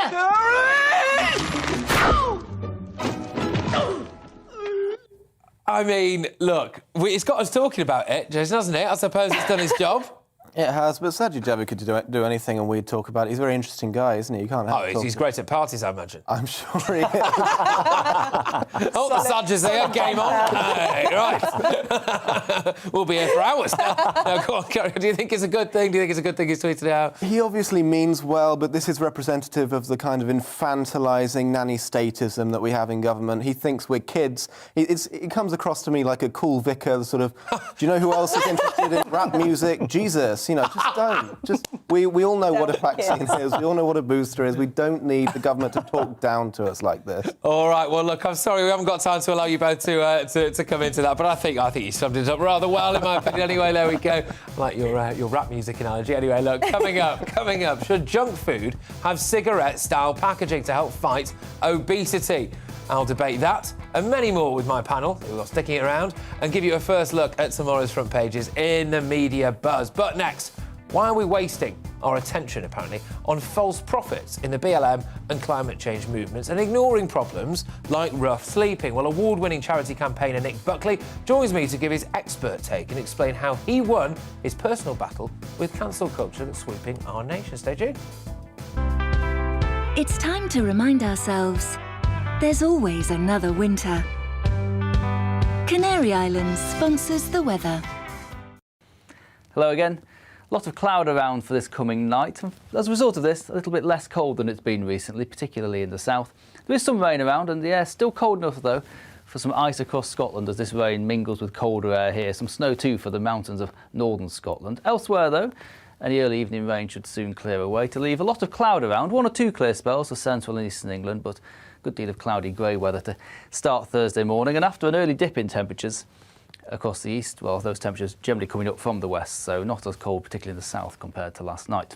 So it will be a fairly grey start to Thursday morning. Still some rain across parts of Scotland. This will tend to fizzle out for a time before being boosted by the next weather front coming in from the southwest. So quite a wet day to come for Scotland, some rain too for Northern Ireland and for Northern England, but rain elsewhere across England and Wales, not really amounting to too much. And as the rain clears, we see some milder air coming into the southwest, so temperatures here 11, 12, 13 degrees on Thursday afternoon. Still on the chilly side though, in and to the north of this rain band. And the air certainly cold enough for across Scotland on Thursday night into Christmas Eve morning for some quite significant snowfall across the mountains, so something to bear in mind if you're travelling here. Elsewhere though, into Christmas Eve morning, the rain will clear through. We're left with clear spells, but a lot of damp ground, so potentially some fog patches forming, but it won't be as cold for most of us as it has been for some recent nights. So Christmas Eve could start quite grey, quite foggy across central southern England. The fog here will take its time to clear on Christmas Eve morning. So again, bear that in mind if you have Christmas travel plans. But the fog will lift from the west as this next band of rain comes in from the west. Some quite heavy rain for parts of southwest England, Wales into Northern Ireland. A drier day for Scotland. Scotland still in the colder air ahead of this weather front. And this sets the scene then as we move into Christmas Day. We've got cold air to the north and east of the UK, milder air trying to push into the south. Where these weather fronts separate the dividing line, well, that's where we've got the greatest chance of seeing snow. So quite an unsettled picture, so certainly some rain around at times, with some quite low temperatures in the north. Here we've got the chance of some snow too. Canary Islands sponsors the weather. You're watching GB News live across the UK and the world on our digital stream. GB News is Britain's news channel. We are the UK's home of discussion and debate from all perspectives. We are here for you. Don't forget to join our YouTube community by clicking on that subscribe button. And if you want the GB News app, you can click and catch up on programmes anytime. We love to hear from you, so email us. gbviews@gbnews.uk. Thanks for being part of the GB News family. My name is Andrew Doyle. Join me every Sunday evening at 7 p.m. for Free Speech Nation. This is a show where we address current affairs and news stories of the week with the help of two wonderful comedian panellists. I brought in comics because I want to give it a lighter edge, and also they work for less. See you there.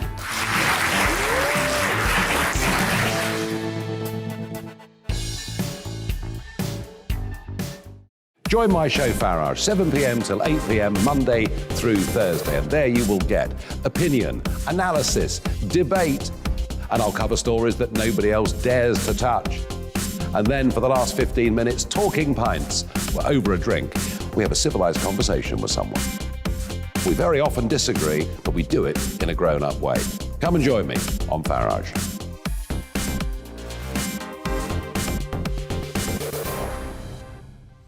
I'm Colin Brazier. I've reported from more than 70 countries around the world, covered wars from Afghanistan to Iraq, from Lebanon to the Balkans. I'm trying to bring that experience, that feel for events, to the studio. And something else. I'm ready to give an opinion. Today's stories with a spark. Brazier from 8 p.m. weekdays on GB News. Join us for Political Correction. We're here every Sunday to correct politics and put you, the people, back in charge. We talk about all areas of the United Kingdom, including Northern Ireland. Our debate goes way beyond the Westminster Village. It's about the real country. It's about your opinion. So please, we want you to tell us what you think. This is Political Correction. Every Sunday morning from 10 a.m. here on GB News.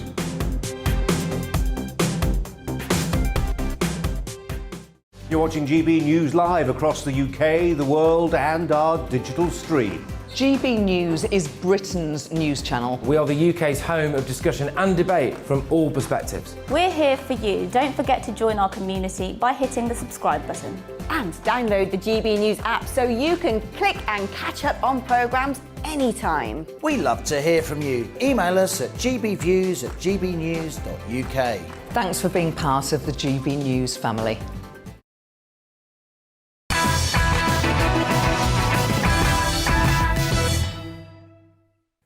Yes, evening all. Now, my next guest is an award-winning charity campaigner who's been involved in youth prevention projects for more than 2 decades. Nick Buckley birthed Mancunian Way out of the ashes of the 2011 Manchester riots, and he's since been awarded an MBE for his work with disadvantaged youngsters, particularly rough sleepers and gangs. But not even someone as selfless and admirable as Nick is safe from our callous cancel culture. That's right. After voicing concern about BLM's neo-Marxist policies, he was branded a racist by woke types, classic, who conveniently ignored his charity's work with thousands of black and Asian youngsters. Thankfully, after he was sacrificed by his bosses, common sense prevailed and Nick was reinstated. But he did learn a crucial lesson about the brainwashing power of our generation's new false prophets, BLM activists and eco-warriors, who drown out intellectual thought and conversations and some of society's more pressing issues, such as, an example, homelessness. Well, I'm pleased to say that the man himself is here tonight, ladies and gentlemen. Nick is joining me now. Nick, how are you?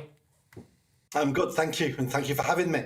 Yeah, there's lots to get stuck into here, isn't there? Firstly, I'm, from near Manchester anyway, and homelessness in Manchester is absolutely nuts, by the way. You walk through Piccadilly Gardens, I've not seen anything like it. And actually, I think it's getting worse, not better, from my anecdotal evidence anyway. But are you concerned now that society is focusing on the wrong issues? We're talking about things like a big green agenda. We're talking about things like taking the knee. Hang on a minute. People are out on the streets, Nick. We're concentrating on things that make me feel good and cannot be solved, so therefore I'm expected to do nothing anyway, apart from scream about how wonderful I am and how kind, considerate, compassionate I am. We just don't solve problems anymore in our country. I agree with you completely. And doesn't it seem like an odd way to virtue signal, really? Because whilst people waste time tearing down statues and dragging them into a river, they're not actually enacting any practical change for people who are hungry and homeless, are they? No, it's all about them. I mean, rough sleeping is extremely complicated. Most people think rough sleeping is about a lack of accommodation. It's got hardly anything to do with accommodation. It's to do with a mental health crisis compounded by cheap and easy drugs. That's why we have people on the streets. They're falling through all the safety nets. Over decades, this doesn't happen overnight. Over decades, they fall through all the safety nets. They fall out with the family, usually because they've stole from them. And then you go bang, bang, bang, bang, bang, you end up on the streets. And then your life completely falls apart then. And that's when some real tough help is needed to support those people off the streets. So what do we do? What the general public do? Well, I'll tell you what we do. We'll give you a couple of quid so you can buy some more drugs. Yeah. Oh, I want your money. I'll buy you a meal deal. So here's a sandwich and a drink. I feel great. But that sandwich and a drink has now stopped that person going into the support centre around the corner to get a hot, healthy meal. Tough, isn't it? And it's only when they're in there can the support workers start working with them. It's tough, isn't it? It's tough because, look, I must admit, I'm certainly, by the way, please don't anyone take this as me trying to say that I'm some kind of saint or martyr. I'm quite clearly, obviously not. But I must say, I do fairly regularly give either, a couple of quid or, drinking a sandwich hostess. And I always have that thing in my head of, have I done the right thing there? Because it sounds like a horrible thing to say, doesn't it? But actually, is by helping them in that sense actually not helping them? Have you ever gone to A&E or gone to a cancer ward and just give a couple of quid out or given some sandwich to a cancer patient? Or do you think to yourself, oh, they need professional help to overcome what's wrong with them? Why would we think a sandwich or a couple of quid help somebody with severe mental health issues? Yeah, you're right. Now, I have an issue that's very close to my heart, which is homeless military veterans. Right now, I know there's homelessness, obviously, there's various different types of homelessness. That's an issue for me that I think is an absolute stain on our country and on our society. And I certainly don't want to make this an us and them issue and gratuitously rope in what's happening in the Channel or anything. But the fact is, we do seem to have housing a lot of the time for certain people who make their way over here. And in the meantime, we have a lot of homelessness in this country, and some of that homelessness is people who've actually served this country. How do you feel about that, Nick? It's disgraceful, but we need to put it in context. Over the 5 years my project worked on the streets in Manchester city centre, we only ever came across 2 people who were genuine ex-forces. Yeah. The other 24 who said they were ex-forces were found out within a 30-second conversation with them. Yeah, they just because bought one some of our camo gear. volunteers. Yeah, if you buy some camo gear, have a sign saying ex-forces, that pulls on your heartstring more than anything else. So some of it is, we call it a beggar's narrative. So to be a good beggar, you need a good story to pull on those heartstrings. So not everybody who tells you a story is telling you the truth.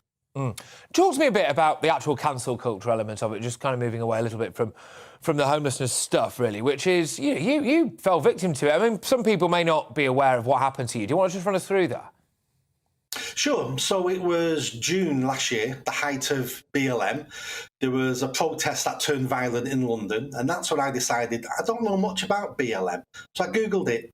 I found their website, I read their website, and I went, oh, I didn't know any of this. I didn't know they were Marxists. I didn't know it was all based on some sort of postmodern theory. Defund the police, break up the nuclear family. And I thought, nobody knows about this. So I wrote a 600-word blog based on their website, published it. The world went crazy.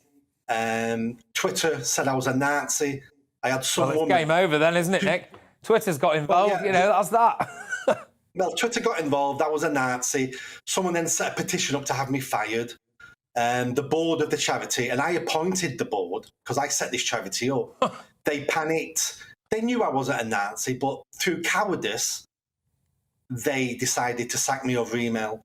And then I decided, no, if you're going to sack me, I'm bringing you down with me. I'm not having this. So I mounted a fight back, and within 5 weeks, I made the whole board resign in disgrace. A new board was appointed, and I got my job back.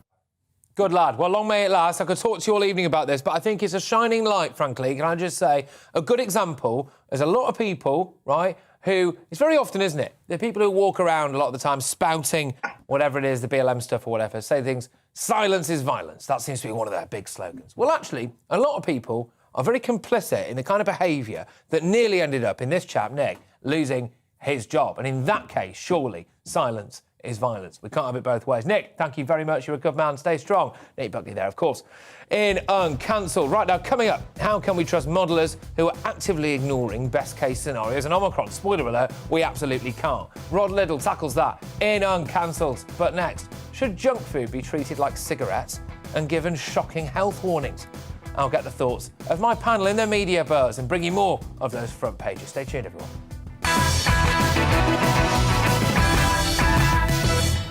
You're watching GB News live across the UK and the world on our digital stream. GB News is Britain's news channel. We are the UK's home of discussion and debate from all perspectives. We are here for you. Don't forget to join our YouTube community by clicking on that subscribe button. And if you want the GB News app, you can click and catch up on programmes anytime. We love to hear from you, so email us. gbviews@gbnews.uk. Thanks for being part of the GB News family. My name is Andrew Doyle. Join me every Sunday evening at 7 p.m. for Free Speech Nation. This is a show where we address current affairs and news stories of the week with the help of two wonderful comedian panellists. I brought in comics because I want to give it a lighter edge, and also they work for less. See you there.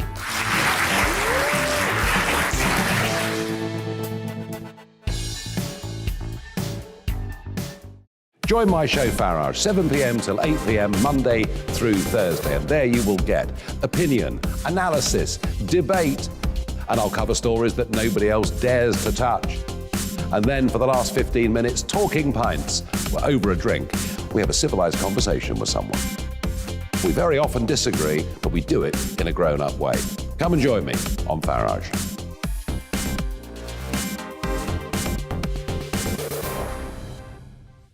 I'm Colin Brazier.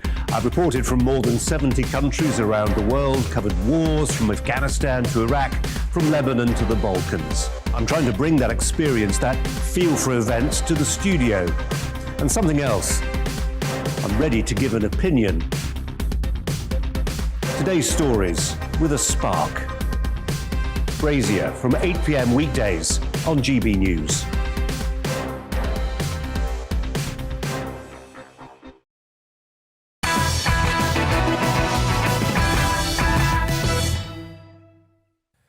Evening all. Right, let's return to tomorrow's news tonight in our media buzz.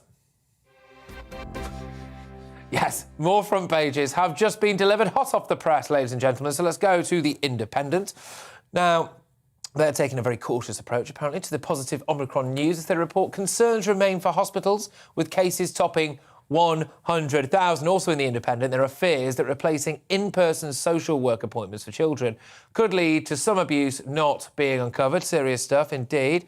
We're going to go over to The Guardian now, and they also lead with the news that a study has found that Omicron lowers the risk of hospital stays by 40%. Also in The Guardian, ministers have promised to reset the dial on female healthcare and reverse decades of gender inequality through measures like increasing menopause support and reducing medical taboos. And we're whizzing over to the Daily Mail now. A bit of COVID optimism on the front of the Daily Mail. Official Omicron 50% less severe, they say. A series of British studies have delivered the PM the good news, apparently, that he's wanted, vindicating him, apparently, in his decision to hold fire with more restrictions, of course. How long that lasts, we'll have to wait and see. But more on the media buzz now with tonight's superstar, rock star, epic panel, broadcaster and commentator Emma Webb, political commentator and Conservatives Against Racism co-founder Albi Amankona, and, of course, UK lead at Young Voices, Jason Reed. Well, here's something for us to chew over, ladies and gentlemen. So, health experts have called for junk food to come with cigarette-style health warnings in an effort to stem the UK's obesity crisis. I can certainly relate to that.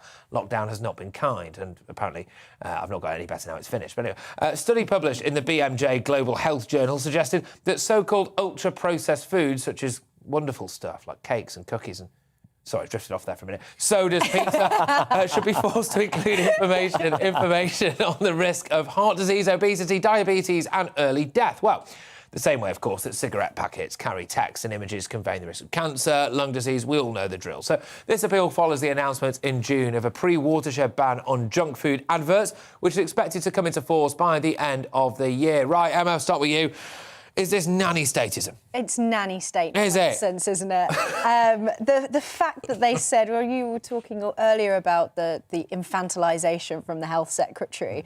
Well, apparently in this BMJ study, they said that they thought that the public had been bamboozled by marketing, Right. that we're, incapable of making rational judgments for ourselves. I think I am a big fan of healthy eating. I think it's important that people stay healthy. I do think that packets should contain accurate information about the contents. I think it's good that we have this traffic light system so that people can see the calories and other nutritional values within their food. That's all a good thing. But the idea of putting on warnings on food, as you do with cigarettes, is just, like I say, total nanny state nonsense. Stop infantilising us. We're adults. We can make our own decisions. Well, Albie, I suppose there is an argument, I say this with full self-awareness in mind. Fat people cost the NHS a lot of money, don't they? They do cost the NHS a lot of money, actually, to the tune of £4.2 billion a year. And I think the official statistics are that 63% of UK adults are obese. You're not obese, by the way. Thank you very much. I was waiting for that. It took a while, but yeah, we got there in the end. But I think I do actually agree with Emma on this. I'm not sure that having warnings on a packet of sweets is going to stop someone buying a packet of sweets. If I want a packet of sweets, I'm going to buy it. Yeah. So I think we need to look at other ways of how to solve the obesity crisis, the more effective public health approach. This is too much. Jason, your views? Fat people do cost the NHS money, but so do people who play sports because they keep pulling their hamstrings and twisting their ankles. I love that logic. I love that logic. No one's done that tally. Yeah, it's about time we had the truth. Go on. We pay into the NHS just like everyone else does. We have just as much of a right to use it as everyone else does. This is exactly as you were saying, Emma. This is infantilising nonsense. Nobody's bamboozled by the fact that chocolate has sugar in it.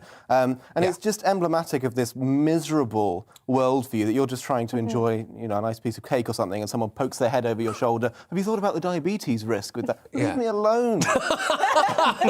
Yeah, exactly. It never ceases to amaze me. Do you remember that there was that quite famous documentary on McDonald's that they made it into a film? And in one of them, there was the one where a bloke used to eat McDonald's 3 times a day for years, and then I think I'm right in saying he had a heart attack or something. And I think he sued them, right? And it's like, well, did you need to be told that, 3 Big Macs a day was bad for you? Are they taking us for idiots, Emma? Well, I think some people are idiots. Be careful about calling people idiots. Yeah. Yes. All right, Tony Blair. They are taking us for idiots. And on a serious note, what really worries me about this is, and we've seen it with COVID, and we see it seeping into all areas of our life, that the state has and the government has forgotten the proper relationship between the state and the citizen. And there's this, as you say, they're poking their nose into things that are not their business. And people really do just want to be left alone. That is a libertarian principle, to just simply want to be left alone. And I think that the thing that really worries me about this is that we do have what seems to be this kind of ballooning public health state where the government thinks that one of its core tasks is to meddle in people's health.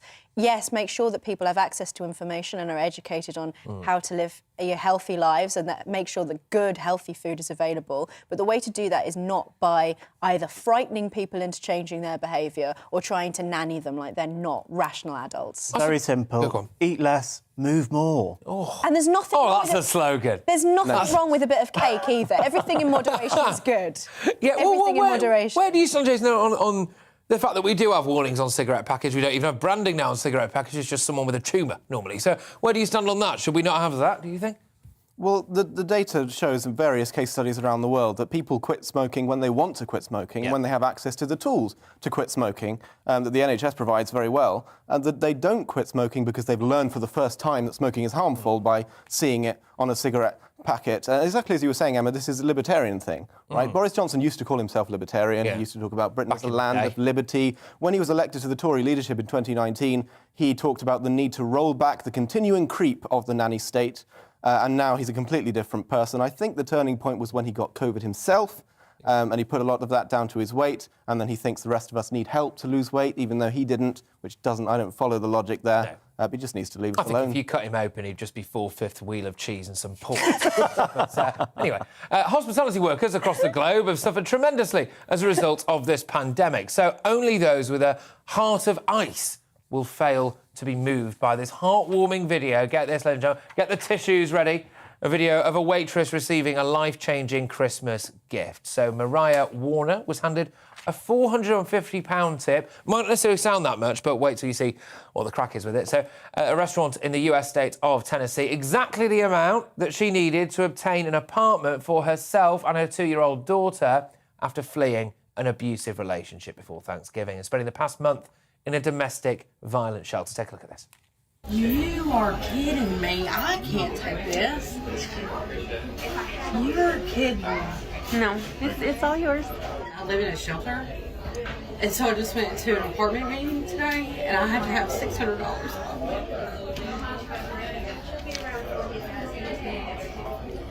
So you just got me.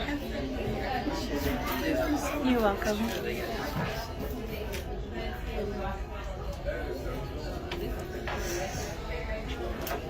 I had no idea how I was going to get that money. Oh, you're kidding me. I don't even know that I can take this. Merry Christmas. Can I hug you? Can I hug you? Oh, well, it gives you the feels, doesn't it? Well, obviously Mariah received the cash courtesy of Tipping in the Borough, apparently, which is a giving initiative started by Tyler and Angela Black that has donated significant tips to more than 50 waiters in the past 16 months. So speaking after receiving the cash, of course, Mariah said, "They seriously changed my life. That has restored all my faith in God and humanity." Albie, are you a big tipper? I am a big tipper, and I absolutely love to see this video in particular, because I believe, as a Conservative, that people know how to spend their money better than the state, so cut taxes, promote philanthropy. Oh, I tell you He's what, got all the lines. He's got it all. I tell you, you know what? When's the campaign launching, mate? Let's see. Let's see. I hope it won't only be a matter of time. Right, OK, I'm being shouted at. I've got to move on, apparently. Well, coming up, I'm in control tonight, that's right, as I crown the next greatest Britain and Union jackass. We had some debate once about jackass or jackass, but we'll have to wait and see what my panel thinks about this. So, my panel have been nominating people, see who they've selected at 10:50. But next, as sage scientists admit that they ignore positive data, including Omicron is milder, how can we trust these modellers who seem hell-bent on exaggerating its threat? The one and only Rod Liddle gives his no-nonsense take on this scariant in Uncancelled.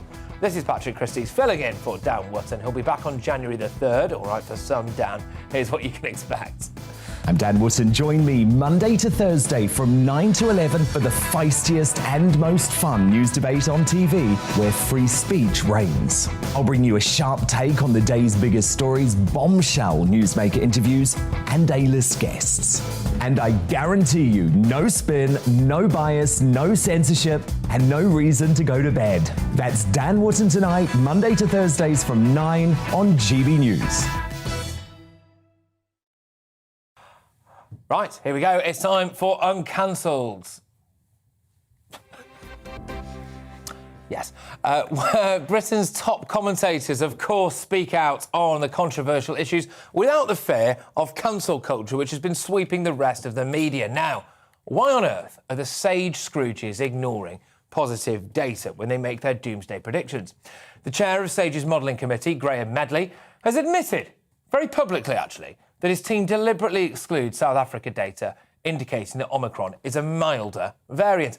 It was a fascinating Twitter exchange. You can see a bit of it on your screen there. Well, I hope you've all already seen this. If not, go and have a look at it. Fraser Nelson at The Spectator. Fantastic, insightful stuff, this, actually. Twitter exchange with Fraser Nelson and, of course, Medley, branding the best-case scenarios on Omicron unnecessary, asking what would the point be in that? Well, I don't know. Maybe the lack of mass hysteria and accurate modelling. But, you know, call me a madman. Anyway, this worrying window into the minds of modellers comes as South African study has found that Omicron is 80% less likely, apparently, to cause hospitalisations than Delta. So it wouldn't surprise me if they conveniently ignore that too. Well, I'm delighted that top columnist Rod Liddell joins me now to try and make sense of this. Rod, how are you living legend? Hiya, Patrick. How you doing, mate? I'm very well. Happy Christmas to you and your lovely panel. Yes, good stuff, good stuff. All right, look, Rod, whiz us through this, your hot take. Go on. I've got a bit of a cough and a bit of a cold. It couldn't be worse if it was Omicron, because I know people who have had Omicron, and nobody that I know who has had this illness has anything worse than a sore throat and a bit of a runny nose. Nobody, nil. And we're talking about 80 people, you know. Nobody who has had it has had worse than this. And of course, Omicron is figured in some of the death statistics now. I can't remember how many it is. It's in 10 to 12 people have died as a consequence or have died with Omicron. But of course, a bad cold can also kill you, you know. So can cancer, Rod, can't it? So can cancer, mate. And, you know, we've had 740,000 people in this country who've not been referred for a diagnosis, which is pretty shocking. No, but crucially, a cold can kill you. And so these people are dying not because they have Omicron, but because they have serious underlying health issues or are very, very old. And that's the sort of thing that can kill you. And it's absolutely remarkable that the entire economy, the entire country is being put on hold for this. And the case of Graham Medley, who, the man who is in charge of our modelling, has presented to the government a scenario which he himself accepts is the worst case scenario. Now, the crucial thing about the worst case scenario is they very, very rarely happen, almost never happen. That's the point. That's why they're called the worst case scenario. I'm a Millwall fan. You know, in the worst case scenario, we're mid-table. We could lose every game and go down. In the best case scenario, we'll win every game and go up. But those are both vanishingly unlikely things to happen. What is going to happen is somewhere in the middle of those two. And it is remarkable that our politicians are not being given that sort of evidence to base their judgments upon. Because everything we know about this illness so far, including the current death rates, the current hospitalization rates, everything we know about it so far tells you that it is a very, very mild virus indeed. And also, one other thing, I heard one of those scientists jabbering on the radio the other day. I tuned in by mistake to Radio 4. Forgive me, you know, I know not what I've done. And there she was jabbering and saying that this is a virus which doubles in transmission every 2 days. Well, a week ago, there were 80,000 cases, new cases per day. Today, we've had 100,000, just over 100,000 new cases. If what she was saying was correct, we would have had 350,000 cases. You know, so even them, even this suggestion that it is irresistibly transmissible isn't quite true, because as we know in South Africa, the rates are flattening, and they seem to be flattening over here as well. And so what I think it could be presented. It could get ourselves away from these experts. It could be presented, Rod, couldn't it? Sorry to interrupt, but it could actually be presented, dare I say it, in the round, which is that you end up in a situation where we've got, hey, look, there's a bit of learning we still need to do about this thing. Of course there is. And if something absolutely mental happens and it turns out that we're just wrong and this thing actually is more deadly, which, let's be honest, it doesn't look like it is, then OK, we'll cross that bridge when we come to it. But they could also choose to present it to us as the potential for this to be somewhat of a silver bullet, couldn't they? Why do you think that they're not doing that? Is it just fear porn? I think it is the way that the minds of the scientists work, that everything has to be towards a worst-case scenario. Just as every time you ever hear a spokesman from the National Health Service, it is always in crisis and about to get in a worse crisis. It's the only organisation in the world which prides itself with great fervour in always being in a crisis. I mean, it is remarkable. And there is a wish on the part of these guys to be in some sort of crisis. Now, I'm not like the rest of your panel tonight, your excellent panel. I'm not a libertarian. And I supported the first lockdown, the second lockdown. I believe that we need to take care of the elderly, the infirm, and lard buckets, those who are overweight. You know, we need to look after those as well. But it has got to a point now where it has become an absurdity that we are trying to protect ourselves against a virus which, to all intents and purposes, seems pretty much identical to the common cold. Yes, and that's where we are. And that's the lunacy of it, in my opinion, actually, which is, it's going to be very hard to justify. I said in my intro, you know, there might come a point when I will have to justify to my future children why I went along with, you know, another potential lockdown, because they might end up paying for this. And based on what I'm seeing so far, I cannot justify that in any way, shape or form. And are we in a sad reality, Rod, where we can't trust the experts? I think we can't trust the experts, or at least we probably can trust the experts if we take the view of a range of experts who aren't all... It's a bit like climate change. I believe climate change is happening. I believe it's man-made, and I think we need to do something very urgently in order to redress it. But there is a range, there is a spectrum of opinion within those people who know that climate change is happening. And what you tend to get, because of the industry of climate change, is the shrillest voices become those which you hear in the media all the time. And I think a very, very similar thing is happening with SAGE and those commies who are on the alternative SAGE committee. You know, quite literally as well. There cannot be enough control for scientists. That's the problem. But I think if you heard a broader spectrum of opinion from experts, then, you know, you wouldn't just hear the worst-case scenario. Rod, thank you very, very much. And very happy Christmas to you as well. I imagine you're going to be having a good one. Happy Christmas, and it's Jackass. Yes, good. Thank you very much. OK, here he is. If in doubt, get Rod Liddell in to settle a debate. Rod, you're a good man. Happy Christmas to you and yours. So that's Rod there, settling the discussion, really, on whether or not we can trust these experts when it comes to our COVID modelling. Right now, it's time, ladies and gentlemen, today, to reveal the Greatest Britain and Union Jack ass. Well, with me to reveal their nominations is my superstar panel, back for more. Broadcaster and commentator Emma Webb, political commentator and Conservatives Against Racism co-founder Albie Amankona, and UK lead at Young Voices, Jason Reed. Fantastic stuff. Right, OK, so Emma's Greatest Britain nominee, who is it? Harry Miller. Miller. Who has won a historic victory for free speech in the Court of Appeal this week. It is absolutely groundbreaking in the sense that it has found that the College of Policing guidance that allows for the police to record non-crime hate incidents, the Orwellian-sounding category of reporting.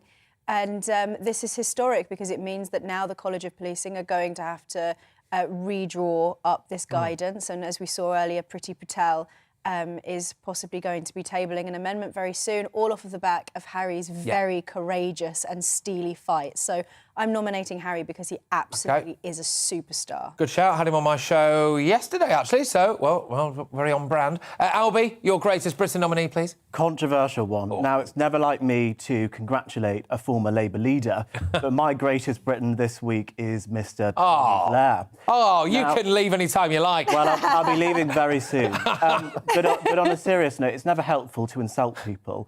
But I think it's time that we got much more robust with the anti-vaccination arguments, and I think that Tony Blair actually said some quite useful things by saying we need to work harder to persuade people.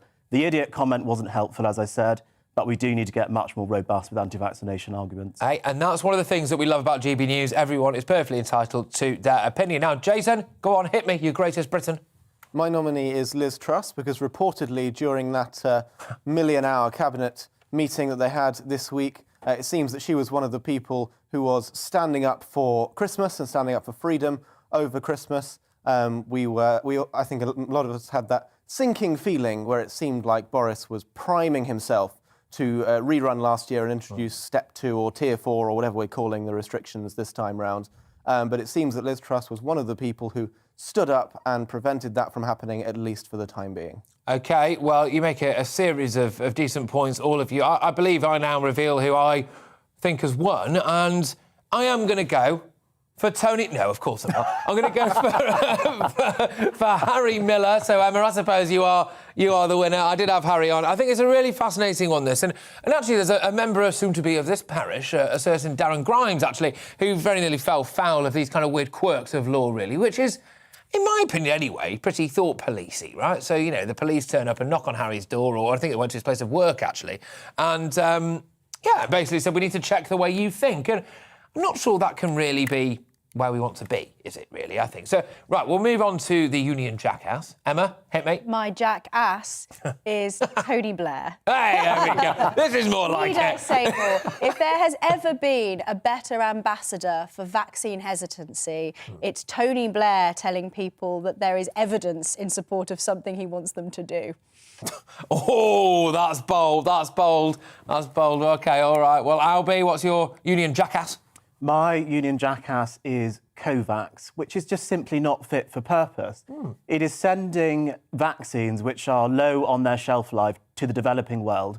Nigeria just had to get rid of 1 million of them. And if we don't seriously buck up our ideas and start getting serious about vaccinating the world, there are going to be more variants, more lockdowns and more deaths. So COVAX needs to get its house in order. Wow, I must say I wasn't aware of that, actually. So Nigeria had to just bin them, did they? Bin them, yeah. They're gone. 1 million vaccine doses, which could have gone into 500,000 people, double vaccinate them, gone, because COVAX isn't fit for purpose. Wow. It's outrageous. Hey, good shout, good shout. OK, Jason, your go.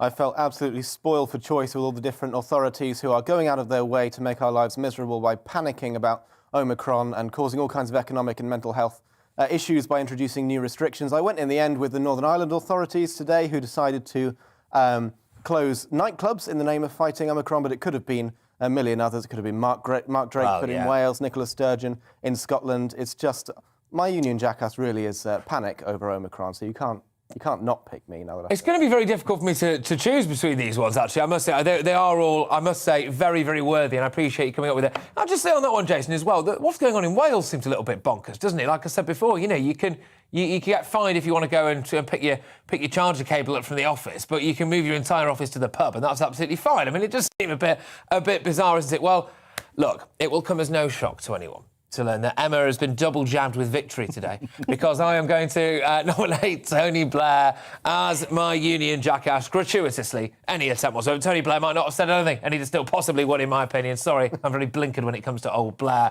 I just can't forgive him. Yeah, so there we go. But look, thank you very, very much. I must say, I've had an absolute rip-roarer of a show today, and thank you so much, everyone who's been tuning in. My wonderful panel, Emma, Albie and Jason, great to have you on the show. I must say, let's do it again very, very soon, all of you. So thank you, everyone, of course, who's been tuning in and emailing in and tweeting in. I've not missed a single one of them. Thank you. It is much appreciated.